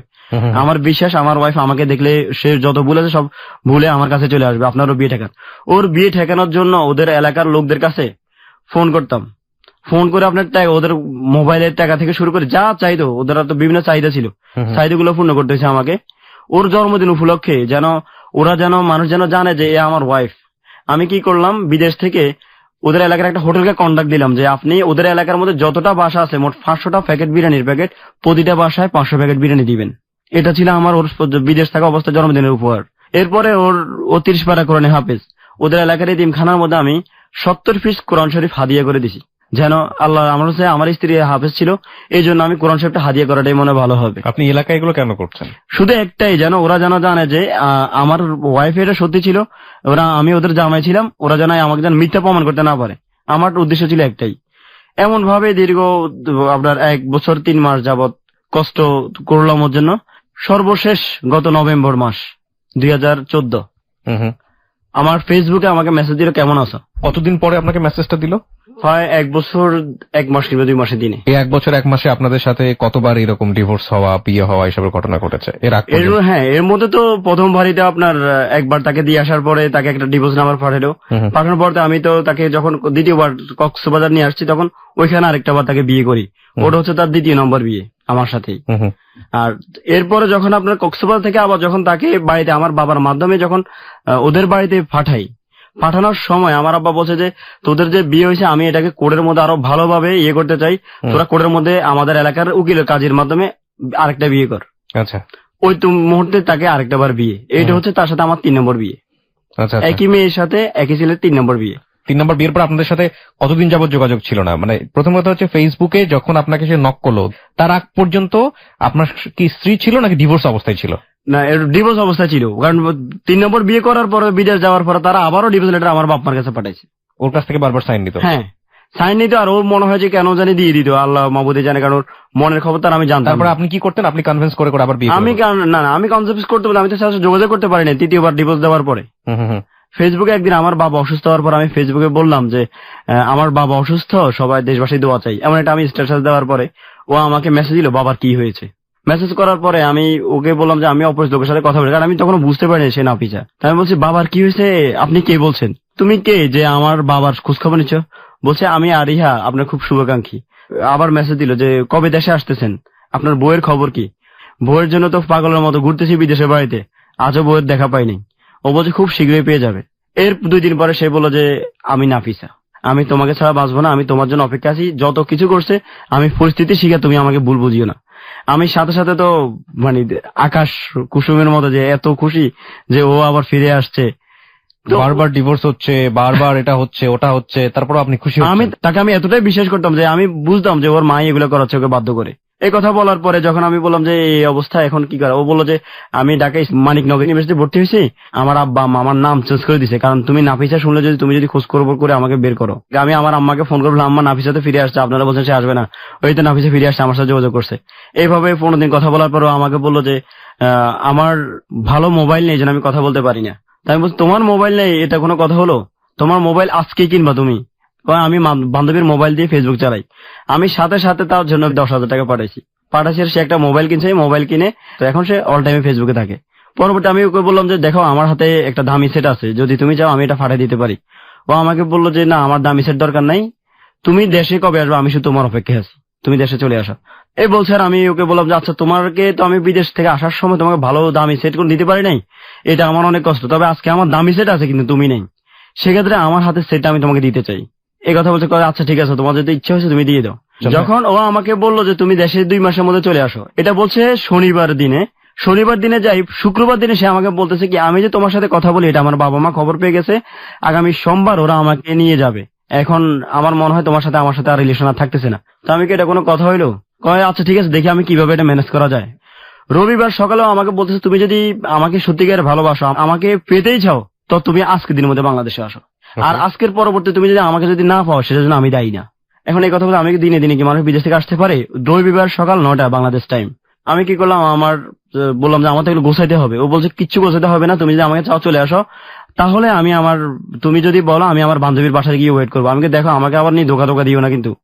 ও বলতেছে তুমি আমাকে অবিশ্বাস করো, আমি তো চাইলে আমার বাবা মার কথা ধরে বিয়ে বসে যাইতে পারতাম, আমি তো বিয়ে বসিনি, তোমার জন্য অপেক্ষা করছি, এবং আজকের মধ্যেই আমি আমার বান্ধবীর বাসায় যাবো। তাহলে আমি বলছি আচ্ছা ঠিক আছে, আমি তোমার আধা ঘন্টা পরে জানাচ্ছি। আধা ঘন্টা পরে আমি সিদ্ধান্ত নিলাম জীবনে যা আছে ওর জন্য তো এত কিছু করলাম, ওকে পাওয়ার জন্য না হয় একটা রিস্ক নিই, মন যা বলে সেটাই শুনবো। হ্যাঁ, ও বান্ধবীর বাসায় চলে গেল, বান্ধবীর নাম্বার আমাকে দিল যে তুমি এয়ারপোর্ট নেমে আমাকে ফোন দিবা, ইমার্জেন্সি টিকিট কেটে আমি কাতার এয়ারওয়েজ করে যখন বাংলাদেশে আসলাম তখন রবিবার রাত 11:30 দিনে দিনে তার জন্য চলে আসছি। চলে গেলাম আমার ফুফুতার বাসায়, কারণ ওর বান্ধবীর বাসায় রাতের গভীর রাত্র। ও বলে তুমি ভোরবেলা চলে আসো, আমরা একসাথে শাহজালাল মাজারে যাব কালকে। গাড়ি ভাড়া নিয়ে ও সহকারে চলে গেলাম শাহজালাল মাজারে। গিয়ে ওইখানে গিয়ে আপনার হুজুরদের দিয়ে আমরা বিয়ে পড়ায় কাবির নামা আবার করছি। কতদিন আগের ঘটনা এটা? এটা হচ্ছে নভেম্বর মাসের 16 তারিখে আমি বিদেশ থেকে আসছি, 2014 সালের। হ্যাঁ, আর বিয়ে করছি 2000 নভেম্বরের 17 তারিখে। এর মধ্যে তো আমার ফ্যামিলিতে অনেক গরম আমার উপর, যে ও একটা মেয়ের জন্য এতবার ধোকা দেওয়ার পর সে মেয়ের জন্য দিনে দিনে বিদেশ থেকে চলে আসলো, বাড়িতেও যায় নাই, ওর কাছে চলে আসছে সরাসরি। মাজার গেলাম, বিয়ের কাজ শেষ করলাম, এটা হচ্ছে ওর সাথে আমার সাথে 4 নম্বর বিয়ে। বিয়ের পরেই মাজার ওইখানে আমরা 2 দিন অবস্থান করে আমি চলে গেলাম আমার চিরঙের খালার বাড়িতে। যাওয়ার পরেও আমার বলতেছে আমার মায়ের বিরুদ্ধে আমি একটা অ্যাকশন নিব, উনাকে জেল খাটাবো। ও নিজ থেকে বলতেছে এই কথাটা। আমি বলতে যে তোমার মা পড়বে, তোমার মা তো জেলে গেলে তুমি পৌঁছবা, তুমি কান্নাকাটি করবা, সে তো মাকে নেয়। কয় না তুমি তো জানো না, আমি তোমাকে বলি নাই, আমার বাচ্চা মরে নাই, আমার বাচ্চাকে মেরে ফেলা হয়েছে, আমার বাচ্চা মেরে ফেলছে।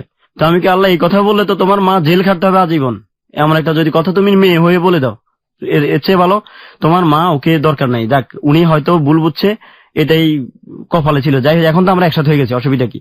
ও বললো যে না আমি এরপর একটা জিডি করে রাখি। এই কথা অনুযায়ী সে নিজে বাদী হয়ে জিডি করে আসছে সে চিটাগং কোর্টের মধ্যে ওর মায়া বাবার বিরুদ্ধে, যদি ভবিষ্যতে তার মা বাবা যদি এমন কোন কর্মকাণ্ড করে। সেই জিডির কপি আছে আপনার কাছে? হ্যাঁ আছে। ওকে, আপনি সাধারণ করে নিয়ে আসছেন? হ্যাঁ নিয়ে আসছেন। দেখি জিডির কপিটা একটু।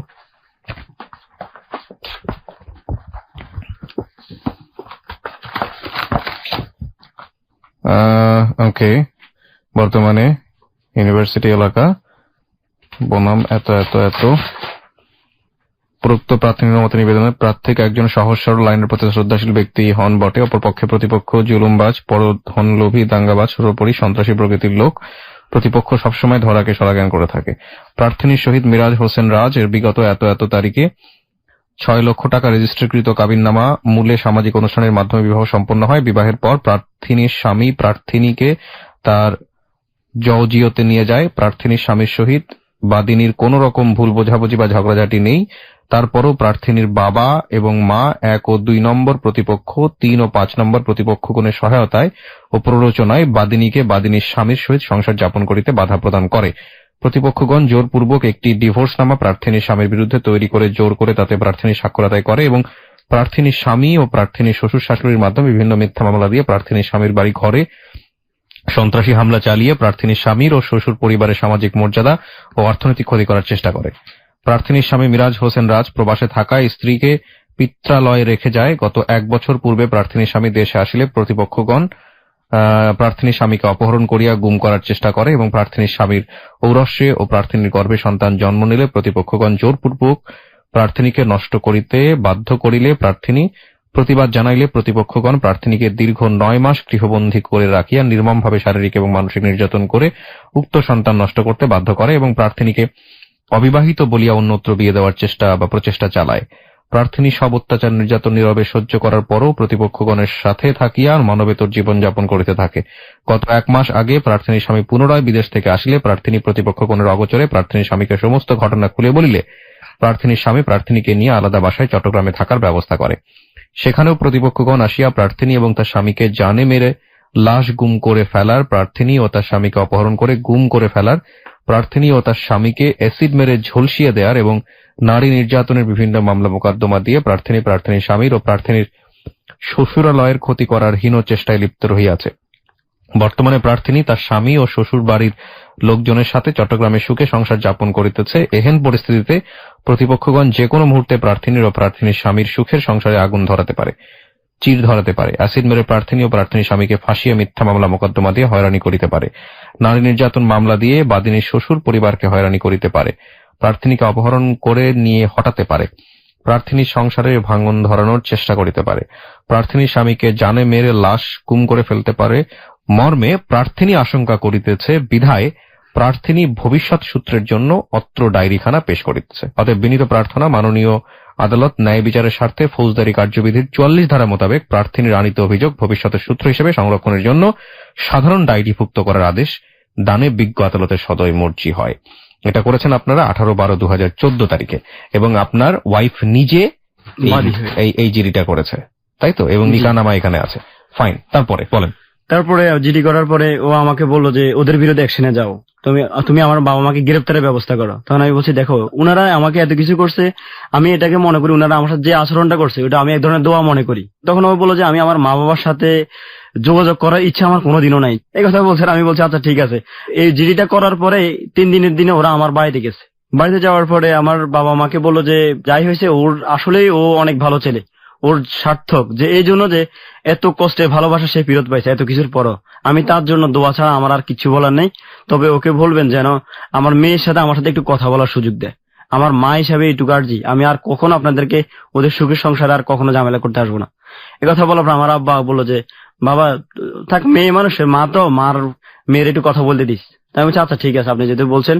তখন আমার বাবা আমার নাম্বার আমার শাশুড়িকে দিয়ে দিছে।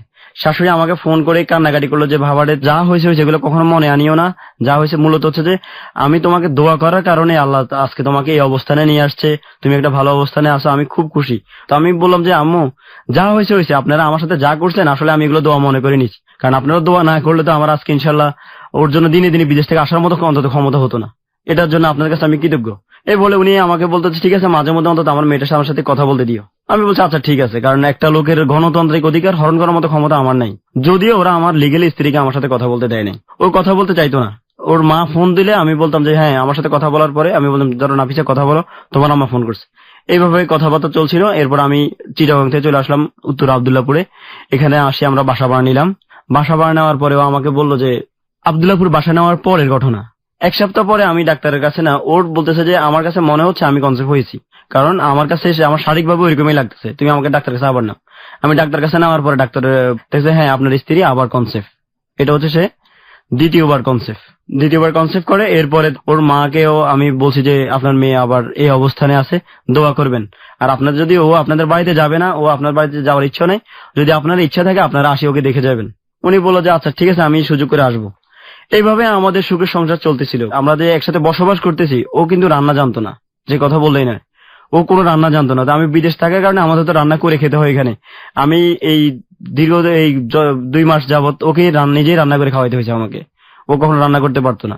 এবং তার সব ধরনের সেবা যতটুকু আছে, আমি একজন স্বামী হয়ে তাকে যতটুকু সেবা করার ততটুকু সেবা করেছি যাতে সে ভালো থাকে। সর্বশেষ গত জানুয়ারি 31 তারিখ আমি ওকে বাসায় রেখে চলে আসছি আপনার আব্দুল্লাহপুরে আসছি। আর ও আমাকে ফোন করছে তুমি কোথায়। আমি বললাম যে আমি তো এখানে অবস্থান করতেছি, তো তুমি বাসায় আসতে কতক্ষণ লাগবে। আমি বললাম 1 ঘন্টা সময় লাগবে। তো বলো যে না একটু সমস্যা হয়ে গেছে আমার বাবার। তো আমি কি হয়েছে আমাকে বলো। আমার বাবার একটু সমস্যা, যে তুমি বাসায় আসো। আমি আচ্ছা ঠিক আছে। বাসায় মানে কি, মানে ওদের বাসায়? আমার বাসায়, আমি যে বাসায় থাকি আর কি, ওকে নিয়ে। আধা ঘন্টা পরে আমার যাইতে যেতে আধা ঘন্টার মতো সময় লাগছে। বাসায় যাই দেখি ওই বাসায় নাই। বাসায় নাই না শুধু মানে বাসার মধ্যে শুধু আমার জামা কাপড় গুলো ছাড়া কিছুই নাই। আর এখন আমি বললাম ওর মোবাইল ফোন দিচ্ছে, ওর মোবাইলে বন্ধ। এখন হঠাৎ করে আমাকে না বলে কোথায় গেল কি করলো আমি বুঝতে পারতেছিলাম। আমি তাকে মোবাইলে ফোন দিচ্ছি, তার মাকে ফোন দিচ্ছি, তার মা ফোন রিসিভ করে না, ওর মোবাইল হচ্ছে বন্ধ। আমি চিন্তায় পড়ে গেলাম, দৌড়ে গেলাম। আমি আপনার আমাদের স্থানীয় থানা তুরাগ থানা আর কি, ওইখানে যাই, তার একটা নিখোঁজের জিডি করি। ওর বাসায়ও ফোন ধরতেছে না?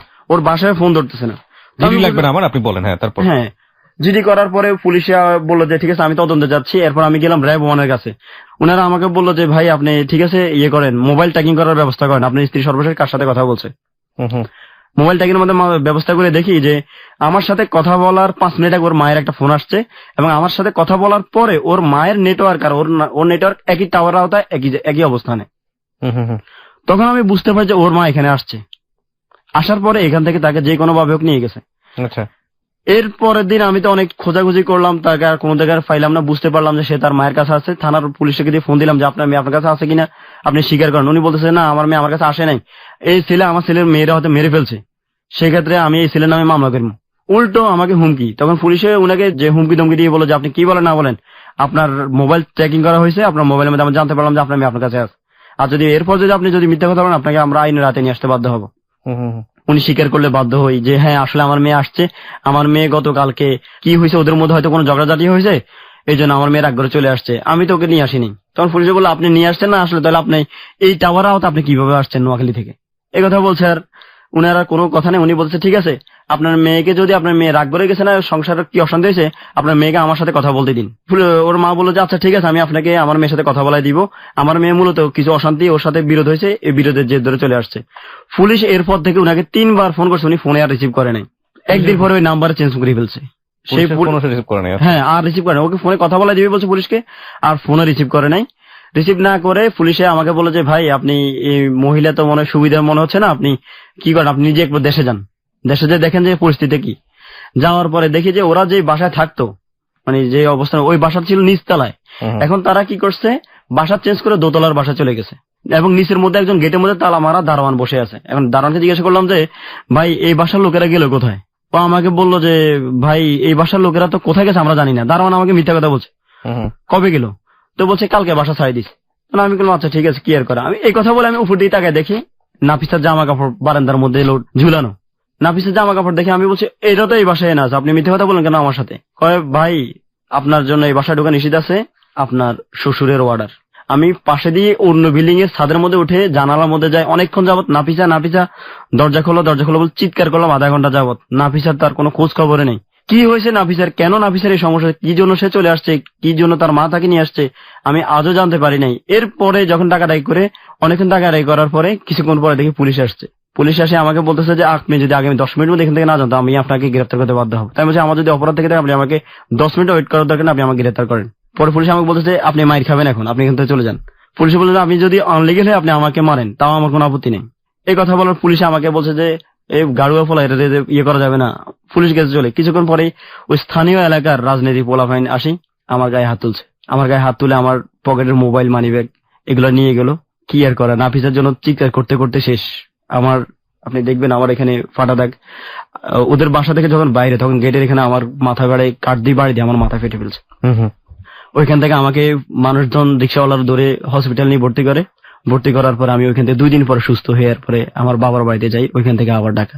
আজ পর্যন্ত এরপর আমি গেলাম মানবাধিকার কমিশনের চেয়ারম্যানের কাছে যে আমার স্ত্রীকে আমি এইভাবে নিয়েছি, এইভাবে আজকে বিদেশ থেকে আসার পরে এই পরিস্থিতি এবং তার গর্ভে একটা সন্তান আছে অলরেডি, এই অবস্থায় আমি তার নিরাপত্তা চাই।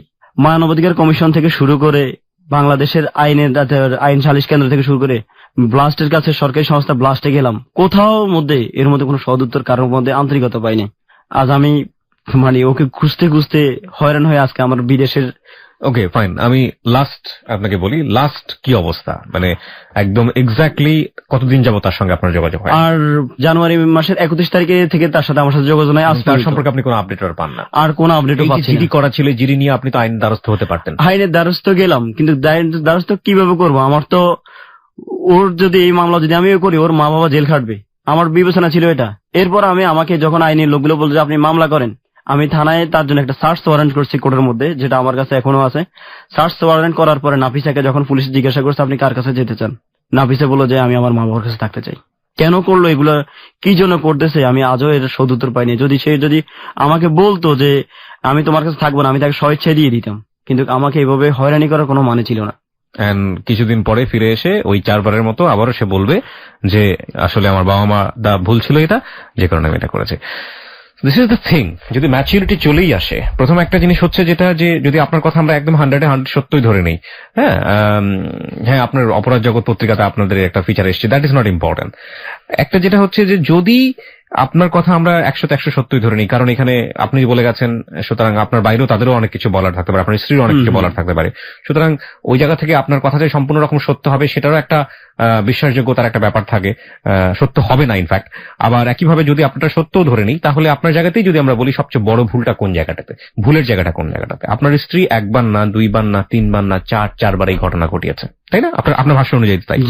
তারপরও আপনি মানুষটার কাছে বারবার ফিরে এসেছেন। আপনাদের অপরাধের বলি হচ্ছে নিরপরাধ সন্তান। প্রথমবার সে বলি হলো, দ্বিতীয়বার এখন কি অবস্থায় আছে আপনারা জানেন না। হ্যাঁ, আপনার ক্যারিয়ারেরও 12টা বাজতে চলেছে, ইনফ্যাক্ট ফ্যামিলির জায়গা থেকেও আপনি অনেক বেশি থ্রেটেন জায়গাতে আছেন। জি, তো একটা মানুষ বারবার আপনার কাছে আসছে, কোনো কারণ ছাড়াই সেভাবে চলে যাচ্ছে, যাওয়ার পরে কোর্টে বলতেছে যে আপনাকে সে চেনে না, তার বাবা মার সাথে সে থাকতে চায়, আপনি তারপরে তার কাছে কেন যান? মূলত হচ্ছে যে আমি সামাজিক ভাবে আমাদের ফ্যামিলিদের মধ্যে এক হচ্ছে আমার আত্মসম্মান বোধ।